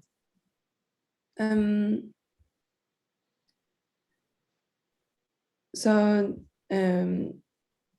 we are maybe in the afternoon. So for which one? A or B? A or B? A or B? We could be in the afternoon for which letter? For A or for B? For A. No, we can't. No, we can't. Miss Petri, could you help? You had your hand raised. Yes, the hey, we use the prétérit. I don't know if we can say this. No, you can't. that's not English. That's not English. What the word for in English? I don't know. I don't speak French. Could someone help her? Miss Abed, could you help? I didn't hear the word. If you could repeat, please. I'm sorry. Yeah, I wanted to know did or didn't, what verb tense is it? Yeah, what form is it? Past. It's past, but it's part of the answer. Simple past. Yes, simple past. Oh yeah. In the A, we use simple past because the person who said the sentence is at the end of the day. No, at the end of the morning, sorry. Yeah, very good. It's at 12 o'clock, noon. Yeah. Okay. And in B, maybe like 9, 10. In the morning? Yeah, in the morning. Yeah, and I think hands up you have parents. Mr. Boivin, you don't have parents? Okay, you have parents. Okay, I'm happy. Okay, and because I'm a parent too. And example, you asked your daughter, could you clean your room? Or your son, could you clean your room? And you go down 2 hours and you still have not cleaned your room. But she was supposed to be finished by noon to clean her room. So you go down at 10 o'clock. Oh, and I talked to myself, she still hasn't. She hasn't cleaned her room. She hasn't cleaned her room. And then at noon, I go down and I just say to myself, again, she didn't clean her room today because she had a deadline for noon. Okay, because she had to go to work after. Okay. Constance, do you feel you're starting to understand this? Hands up, you follow me. Okay, and the grammar you have this week, chapter 1 and 2, is going to allow you to do this. Do you understand this? You're going to learn this more precisely. So I'm just giving you an intro. Okay. Okay, so quickly, let's go here. Verb tenses. Have you ever seen this, class? You have the verb eat, and you have 3 time frames. And then you have the simple, the progressive, the perfect, and the perfect progressive. So the simple is I ate, I eat, or she eats, and I will eat. But the progressive, I was eating or were eating. The present, I am, is, or are eating. And the future will be eating. The perfect, I had eaten, that's in the past. Have eaten, that's in the present, perfect. And will have eaten is a present, is a future perfect. And perfect progressive, had been eating, has been eating, and will have been eating. So what we're going to do right now, just to help you. Wait. Put this here. Noise me. You have to know this one. Oh my goodness. This one. This one. You have to know this verb tense. This one. You don't need to know this one. You don't need to know this one, but you need to know this one. And you don't need to know the rest. Do you understand me? These are the ones you need to know for this course. Okay. If you know the rest, actually, I'm not sure about this one. Okay. So what we're going to do right now, because I'm not sure, and I should be sure if I'm telling you. So we're going to go here. Do we have the course plan? No, we don't. Okay, wait. Do we have the course plan here? No. I think you only sent us by email. Oh, the course plan? Yeah. Okay, wait. I'll go get it. Laval 3010. Oh, where are your course plan? Where are your course plan? Okay, right here.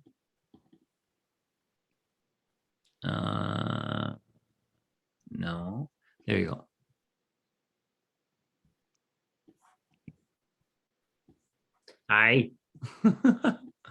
There you go. Okay. This is your course plan. Is that clear? Okay, so here,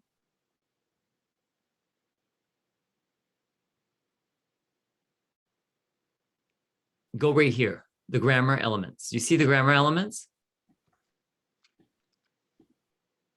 Now, look for the past. So look, gerunds and infinitives. You have to know. You have to know this as well. Either and either, the difference. And adverb clauses. But you don't need to know that this week. Do you understand? It's in the course we're going to know. Okay, but we're looking for the past progressive. So you have past progressive. We're looking for the past perfect. And do you see the past perfect? In the other section. What do you mean in the other section? What are you talking about? About the past perfect? Yes, it's not here, huh? Yes, it's here in the other with the I, there's past perfect and future perfect. Oh, you're right. But what does the I represent?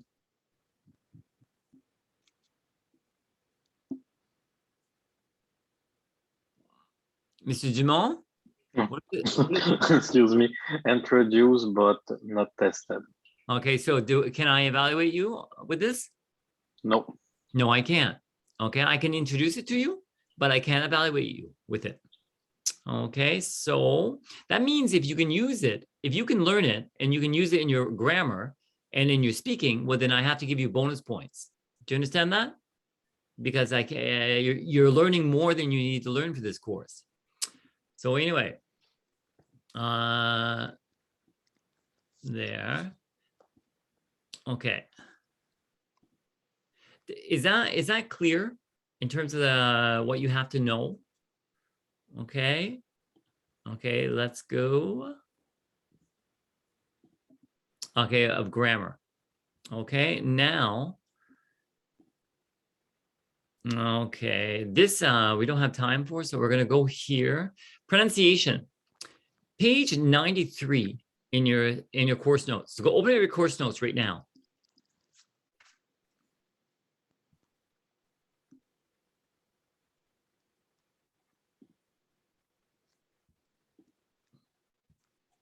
No. So open your course notes.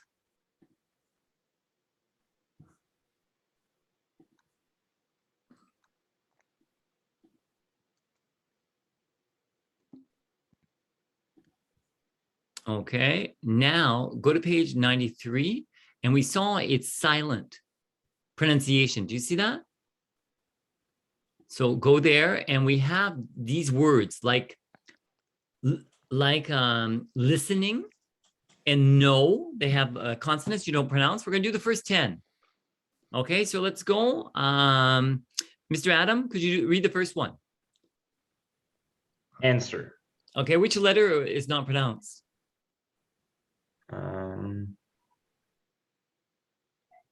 The W. Excellent. Number 2. Okay, Miss Bustamante. M. Pardon me? M. No. Who else can help me? Aisle. Isle. Yes, aisle. Aisle. And which letter is not pronounced? S. Excellent. Excellent. Okay, number 3. Okay, number 3. Okay, let's go, Miss Girard. The T. Well, pronounce it. Also. Very good. So which one is not pronounced? The T, I think. No, all of G. those. All The of G. those.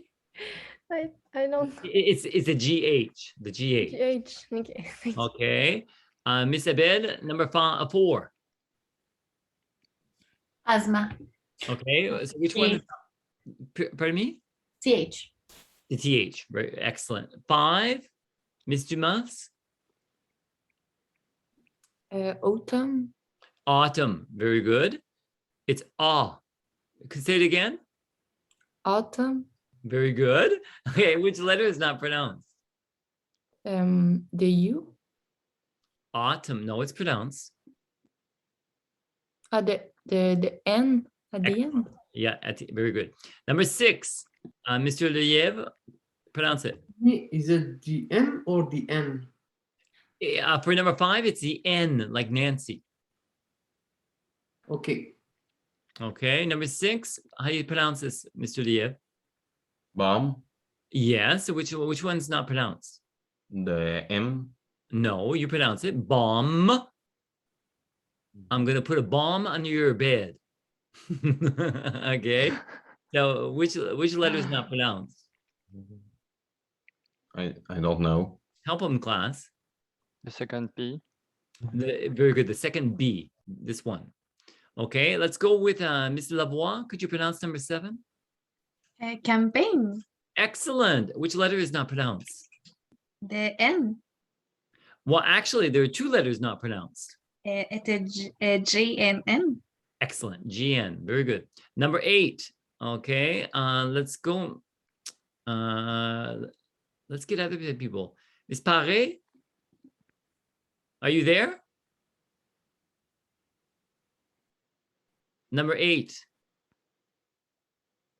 I don't hear you.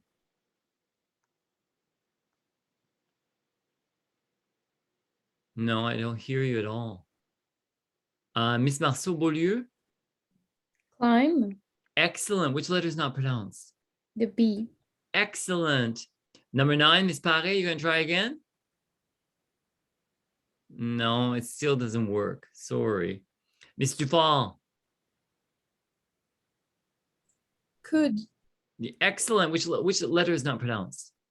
The L. Very good. Number 10, Mr. Demeul. Krum. You don't pronounce the B. Very good. So we say it again. Krum. Well, I try, but crumb. There you have it. There you have it. Okay, Crumb. Yes. Excellent. So listen, class, we're not going to do them all, but these are the ones that we're going to have to do every week. And we just did the first 10. Okay. But you have to know them. Like here's no. Do you see no? Okay. No. So we don't pronounce the K. So knife, we don't pronounce the K. Knee, we don't pronounce the K. Knowledge, we don't pronounce the K. So I think after a while, you're going to start to see a rhythm, a pattern, which letters we don't pronounce. Okay. So now we're going to go to discussion. Okay, quickly, here's the discussion. So could you take a picture of this?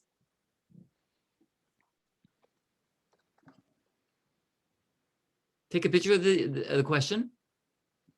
In small groups, discuss the following question based on the reading 1 in chapter 1 of LEAP. The author suggests that in the future, robot perception will be able to sense very small differences in humans. Robot action will be gentle, and robot cognition will be intelligent. What do you think these perceptive, gentle, and intelligent robots will be able to do?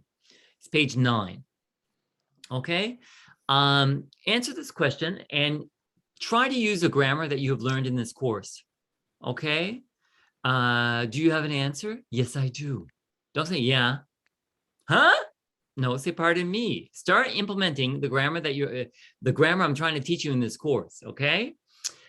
And if I make a mistake and I'm a student, could you help me and correct my grammar? Because I don't want anybody to be offended if somebody corrects your grammar. Do you understand that? We're trying to help each other. Okay. There's nobody trying to have an ego. I'm better than you. No, we don't have that in this course. We want to all help each other because we only have 15 weeks to master this. Okay. So I'm going to stop here and I'm going to put breakout rooms again. I'm going to recreate your groups. Okay. So I'm going to, there are going to be groups of 4. Okay. So let's go.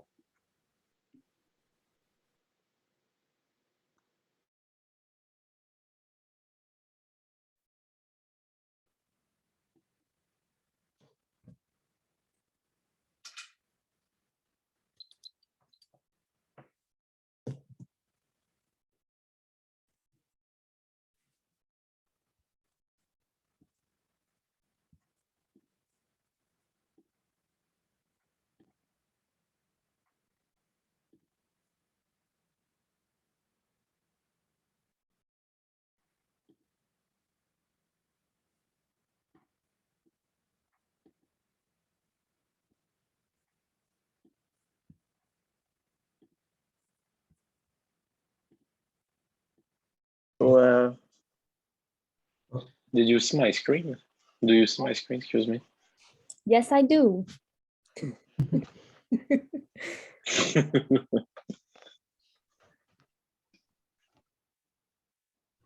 you do the reading? Yes, I do. Yes, I did. Yes, I did. Sorry. But I said do to my Yeah, I know. question. It's more, did you do the reading? Yeah. Yes, I did. Yes, I did. Very good. So if there's someone the answer for this one is question number 10 at page 9. I have one, so let's go. You could start. Yes.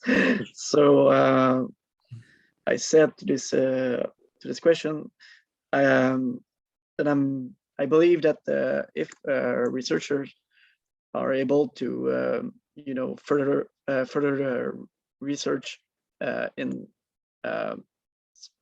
spatial perception. So like the environment around us. So maybe maybe I said maybe one day we can hope that robots will act as helpers at home, you know. So I don't know if I understand the question, but that's I said. Yes, I understand, but moreover, I think they will be like more present in our daily life, you know, Yeah. for daily tasks or some things that we don't want to do. So maybe they will be there for that also, but not only for that, but maybe for like complementary activities Yeah. that we just Like don't do. like at home or something like that. Yeah, Yeah. and moreover, they can like be more aware of what's happening in our environment, so they can help or just ask if we need help for something. So be more intelligent, you know. Because if you want, you can have a lot of robots in your house, like the Google House or things like that with Alexia or I Google. I'm not sure though, but you could have a lot of robot or the vacuum, like the small robot on the floor. You can do have that too. Yeah. I think it's what the robot can do in the future is the main question, because there is in like a cell phone, it's not a robot, but with the not the artificial intelligence, but the algorithm, all these things. I think it's like a robot of, or not maybe, but maybe, I don't know. Yeah, Well, but do you think? Oh, okay, you can go, Patrick. no, go, Mr. Miller. Do you think in the future that, for example, the Siri on the cell phone will be able to have emotion, like to understand you have a bad day and to talk with you and tell some good things? I Like think a that's the question. psychologist. That's the question now. So I think we already have robots in our life, like you tell, but it's kind of weird to think that in the future maybe they will understand the emotion of the human. But I think like it can happen. Like maybe we will have something that understand you and Siri can tell you, okay, Yannick, have a good day today. You have a big exam on your schedule, for example. But you know, you're talking about Siri, because I have an Apple, what's it called? Apple iPod? No, Apple. It's like Alexia, but it's Apple. Yeah, Siri. It's the Well, question for the iPhone. Yeah, but anyway, so they and I will say, hey Siri, because you have to say Siri when I talk to it. Look, hey, Siri's good to talk about. Hey Siri, what's the temperature today? And it answers. So I Sorry, I missed that. Could you say it again, please? How convenient. But what I'm saying is sometimes it's a woman. Yes, the seductive yes. And so it's a woman's voice, because they use the woman's voice, a real woman's voice, to come up with that, to say that. So it fools the brain, because you think, okay, listen, and you throw a question, and then sorry, I'm not programmed to say that. And then it brings you back into reality. Frustrating. Yeah. But is anybody studying in pharmacy? No. Because in pharmacy, yeah. You're studying in pharmacy, Mr. Yeah. Baga? Yes. Well, did you know? I learned that yesterday. They have a robot that is used to count the pills. Yes, progressively, I think they will install the machines for that purpose, you know. Well, I asked if he had a name like Charles or Arthur, but they had not given him a name yet. I don't think it's for now. Maybe later. Oh no! Last night, 2 days ago, I had one student at their pharmacy. They have Charlie, or I want to give it a name. That's nice. think about it.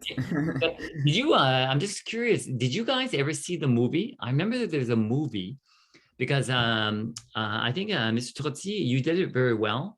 The question is looking at, do you think in the future we're going to have robots that are going to be personable? They're going to be intelligent, but they're going to have personality. They're going to have character. And so they're going to resemble us more. Do you understand that? And so that's the question. And there was a movie at one point that I had seen, I don't remember the title, that he was talking to the robot and she was personable like this. Hi, have a good day. So how was your day today? Just like you were saying, Mrs. Demul. And he, in some way, fell in love with her. And he felt that she had and then she came to her limit and then he couldn't accept it. Did anybody see a movie like this? No, I never see this. No. Oh, I Oh, feel yeah. No, alone. I Mr. Barrett? Yes? It's not a movie, but I played a video game. It is called, I think, Detroit something. I don't remember the full name, but in that video game, we can develop some emotion or relationships with robots. So I don't recall the full name, but I can see it. I can research it for you. But it's you're going in that direction because that's because and just to help you, class, if this were an exam, because if this were an exam, because you're going to have to do this for your midterm and your final exams, okay? You have to read like you did today. You had to read those 2 readings, and now we're talking about it. And your group was really interesting because you're helping each other. No, like Mr. Dulac, I'm being frank, okay, direct. What you were saying wasn't really, it really was too vague. Yeah. Big time. Too vague, too vague. We didn't really, you didn't have examples. You just had, and so it's a beginning for you. Because that's why this class is happening, because you have to realize that. Okay, that's why I didn't think I was going to do this with you, but I'm going to help you guys. Mr. Demeul, you were going in the better direction because you were helping him, and you were saying it needs to be personable. It has to. That was excellent because that more answered the question. Okay, Mr. Dumont, you were going in that direction as well. You were saying we already have robots. We already have robots in our homes, but here we're going a step further. So I'm just telling you that for the exams, you really have to know your readings, and you have to really disclose what you learned in the readings and what is your opinion on what you learned in the readings. Do you follow me? Yes. Yeah, because if you just always talking about robots, okay, I got it. Well, you don't get it. You're going to have difficulty on the exam. So you really have to know your readings like the back of your hand. And I don't want a memorization game. I don't, because I hate that in the education we're asking our students memorize things. But I think what I'm doing is good because I'm giving you topics that are the future. So it's interesting. Do you agree with that? I find it interesting. I find it's relevant. It's pertinent. Do you understand that? I do. So if I'm giving you that to do, well, you take notes and you read it and you understand, and then ask yourself the question, do I agree with it? Because that's what I'm going to be doing on the exams. Maybe one question is, what was in the reading? What did it talk about? And I'll say, and what's your opinion about that? And if you have put thought into it and you're able to answer that with taking the examples and showing how they're not necessarily true or quite the contrary, you believe this could actually happen. And you are supporting it with information from your own lives to support that, you're going to get an excellent mark. Does that help you understand? Do you all understand that? Yes, I do. Okay, good, good, good. Well, I'm gonna bring you all back. I just stayed with your group this time, but that's the way the game. That's the way I'm gonna teach you expression. That's the way the cookie crumbles.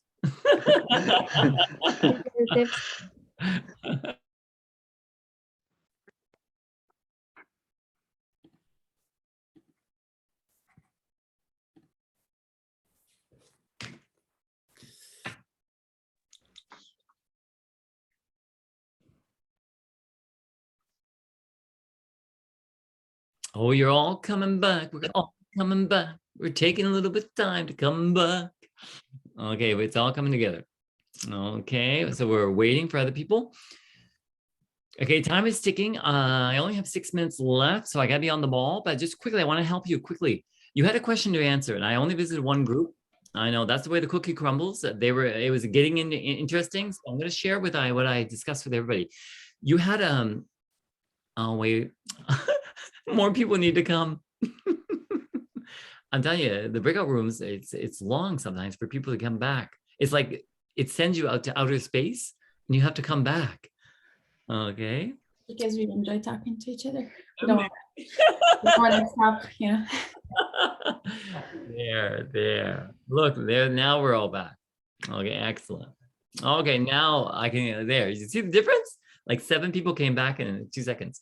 Okay. You had a question to answer quickly about robots, and do you think in the future robots with personalities, with gentleness, they are going to be part of the future in the near future? So if your answer was robots, well, I have some robots in my house, and it's a vacuum cleaner, and it does it all by itself. Well, that's not an answer. You understand me? If that is not a good answer, and if this were exam, you wouldn't get points for that answer. You would get points for your grammar, but in terms of your content, it would be lacking. When I ask you a question, you have to show me you have read the reading. Okay, that's clear for everybody? You have read the reading and that you're using what you read, because if I ask you to read something, it's because that's the way I see it. Education is. I'm asking you to go to a place you don't know really well. And that's why I'm asking you to read it. And when you're reading it, you're evolving as a person. You're learning. Do you follow me? You're learning. So you're like, I didn't know that. I didn't know that. Well, now you are coming back to me for the exam, and I'm going to say, so what did you learn? It could be something basic like that. What did you learn? So you're telling me what you learned, and you're explaining it well. Like you're not being vague. Oh, we talked about robots. Robots are really interesting in our lives. They're fun. They do things. That is vague. There's not much there in your conversation. Okay. But if you go, well, in the text, they talked about robots, but not just robots that we see in our lives today, but robots that we could see in the future that have personalities, with emotions, with gentleness. Oh my God, that is different. And now you're working towards an A with me. Hands up, you get that.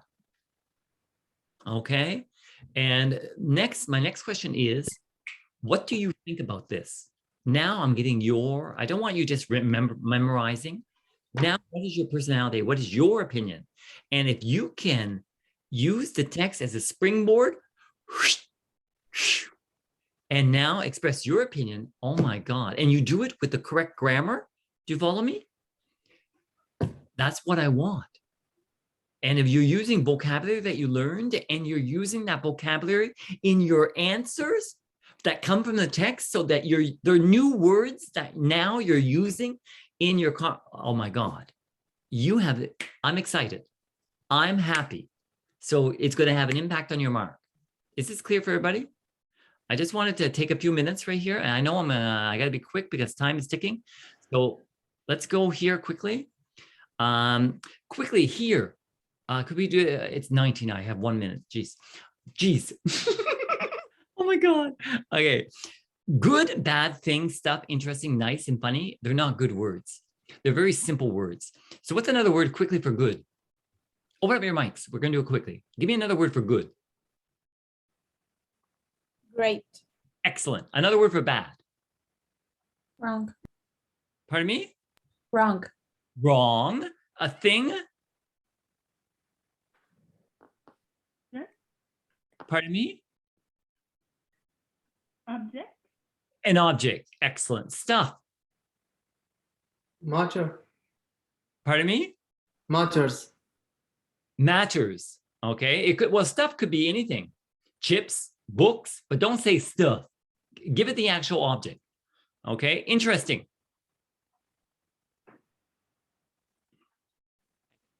Important. Important, yes. Interesting, but maybe captivating. Okay, nice. Good. Good, or yeah, good.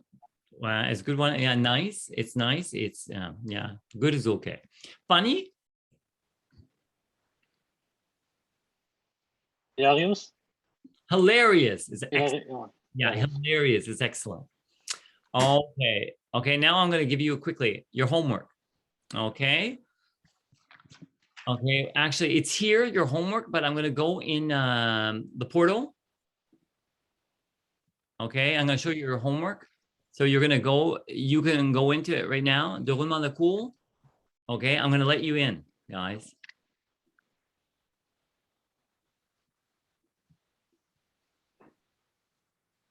Okay, now you guys are in. So click on class 2. Okay, you have, well, listening discrimination. I give you more discrimination exercises in your UUEG. Chapter 6, exercise 5, 10, and we started this tonight. Do you understand that? So if you didn't finish, you could finish it. Documents. Here's a PowerPoint, but what we did tonight, I'm going to just change the PowerPoint. I'm going to put the new one. Do you follow me? You have your answer key for leap. Understand answer key. Here I gave, look, the present perfect, context 1 and 2, and the present perfect progressive. I put together an explanation that I think could help you, because that's what you have to do this week, chapter 1 and 2. So, and look what I gave you this. It's a PowerPoint on the present perfect. All the verb tenses, but it goes specifically to the present perfect. So it's a nice way to review all your verb tenses that you need to know, because the simple present, present progressive, simple past, past progressive, well, the past, simple past, you had to know them before you came to this course. So it's good. It's a good way to review. Okay. And this is telling you how to write a paragraph. Okay. How to write a paragraph. You could read this, and I give you information on how to write a paragraph. Some problem areas people, they do when they write paragraphs. Avoid explicit statements. You could read this. And if I go here, wait, this section, writing section, page 1 for course notes, but you have also in the writing section of your course notes, you have explanation of how to write a paragraph. If you look at this as well, it will be just, it will be, will be just, where am I going? These will be just ways for you to introduce how to write a paragraph. But next week, I'm going to take time to really explain how to write a paragraph for your first writing assignment, which is going to be, I'm going to assign it next week. Do you understand me? So you just review that. And quickly, I'm going to take 2 minutes, and you have to go, but if you don't, stay. I got information here I want to tell you. Leap, you got another reading to do. You have reading 1 and reading 2 in chapter 2. But I noticed you had problems in your student profile, your writing sample. So I would like you to be conscientious of the grammar 6, 7, and 8. And now you have to do 1 and 2. 1 and 2 class, I know it's going to be difficult for you. Do you understand that? It's more difficult. I know it's difficult. I have an idea. And then you have pronunciation, silent consonants. We did 10 together, but do the rest. You have the writing, review how to write a paragraph. Okay. And you have false cognates, number 1 to do. Grammar identification, you know the one we did together, we started together. You got to finish it. And error correction, you have to do 1A. This is in your course notes. Okay. Now, class, quickly. I am now being quickly, I'm going to be quick, but I want to tell you something. You have an oral and exam, and you have a midterm oral exam, and you have a final oral exam. I'm going outside of my comfort zone, and I'm telling you things that I think you should do. You decide if you want to do it. I have italki. It's a website that I discovered last term that allows you, it's a platform that allows you to find somebody to talk with in English from anywhere in the world. I suggest South Africa because they're Anglophones in South Africa, but they charge like $5, $6 an hour. And they're monitors so they could correct your English. If you could try it. I had students that tried it and loved it, and it helped them. I had students that tried it and they didn't like it. So you make your decision. I'm just giving you options. Do you understand? Then they're multilingual. There are Anglophones that study at Laval University. Laval University said, École des langues. We have Anglophones that want to learn French, and we have Francophones that want to learn English. We're going to mix them together. So click on this. It goes here, and it brings you to, for the Francophones, Rencontre Multilingue. It's your form. And I believe the deadline is Friday. Do you understand that? So if you want to participate, to find a partner to practice an Anglophone, to practice your English, and he will practice your French with you, you have before Friday. Is that clear? Okay, the last thing I want to do is, you all have a smartphone. I had this idea. I want to share it with you. You all have a smartphone so you can record yourself. And some of you women, you guys are smart. You guys have a journal a lot. You're more tendency to have a journal, to write all your notes in it. And then you keep your journal, and maybe sometimes a year later, you go back and read your notes and you realize, oh my God, you see things in your writing that you did not see when you initially wrote it. So I have an idea. You could record yourself talking. It could be reading a reading in Leap. You could record yourself reading a paragraph, and you could ask yourself, okay, what did you learn? Well, I learned in this reading, this paragraph. You could just talk for 5 minutes, 3 minutes, and just do that. And the next day or the next 2 days, listen to yourself. Don't do it after. Wait 1 or 2 days and have fun with it. But listen to yourself and have your journal open and start to notice, love yourself. Don't be critical, but just start to notice, oh my God, I use P. That's French. And I was speaking English. My ED, I don't pronounce one of my EDs. I said, yesterday he work, he go, he study. I don't pronounce my ED. I think if you record yourself and you listen to yourself, maybe 2 days later, you will forget what you said. And when you listen to yourself again, your recording, I think you're going to help yourself realize what grammar that you're not using correctly. Okay. I'm going to stop. I'm 6 minutes over. I apologize. I'm going to stop right there. I'm going to stay on for anybody that wants to ask me some questions, because I might have gone fast for them. But if not, I wish you the best, peace and love, and have a good week. Okay. Thank you. Thank You too. you. Bye.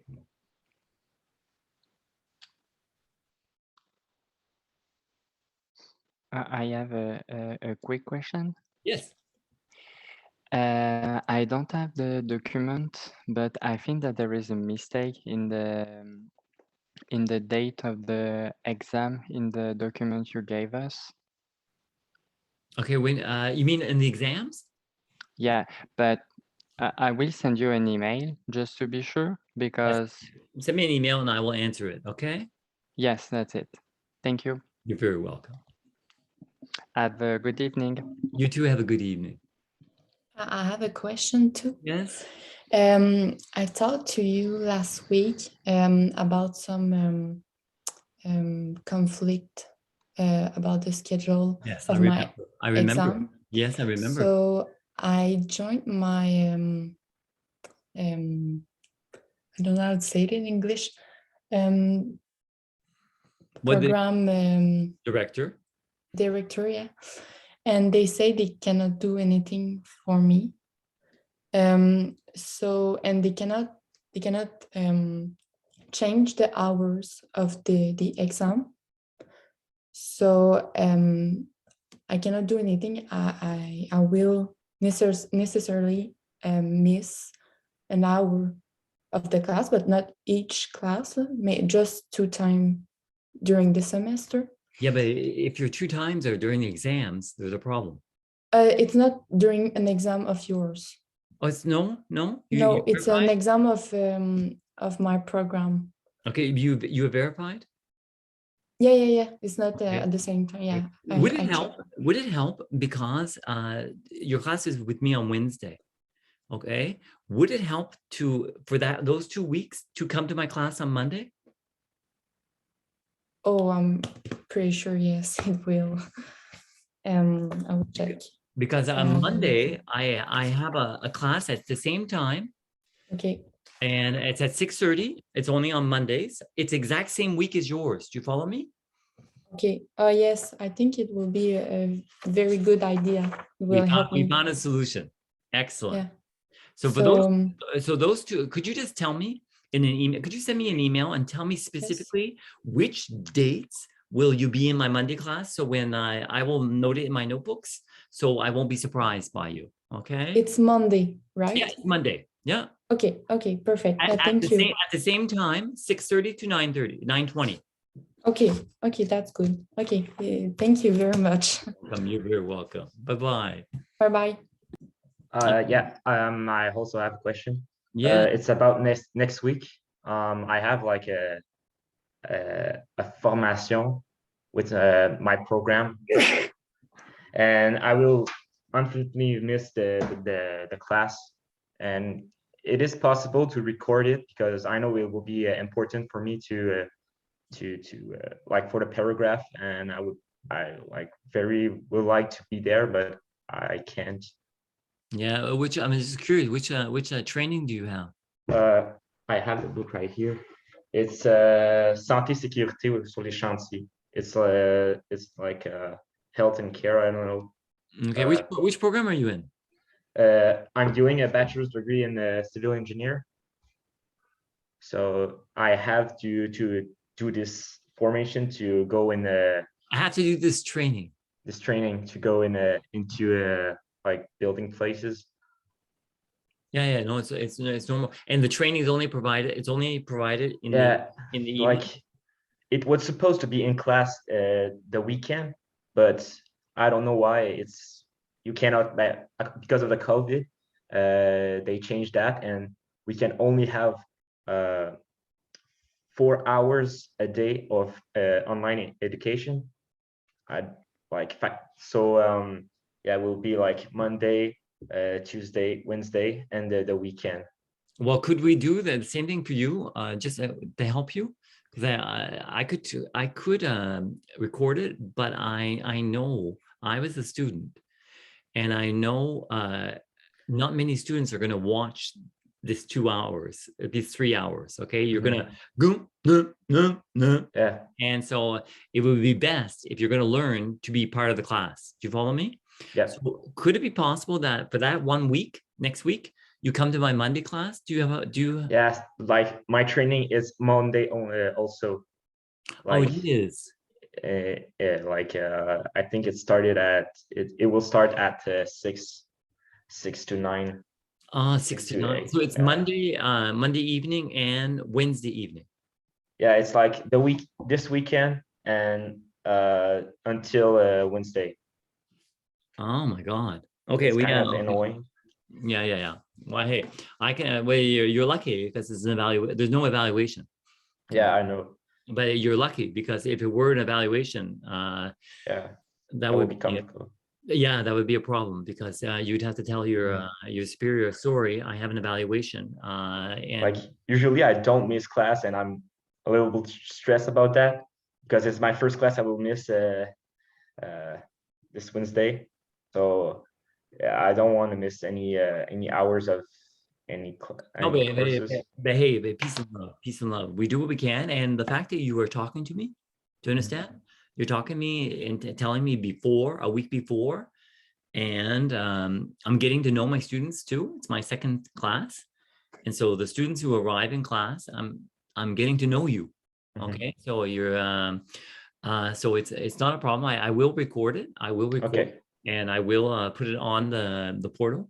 Like today, I'm going to record it, and to put it on the portal, but I will do it next week as well. So you'll be Okay. able to, you will, because it will be important because it's, I'm going to show you how to write a paragraph. And on top of it, your midterm and your final is a paragraph. Yeah. So, That's why. yeah. So it would be extremely important. Okay. Yeah. So I'll just write it. So you'll be absent. So next week is, do you know the date? 26 maybe. Actually, I know the date right here. Yeah, it's 26. 26.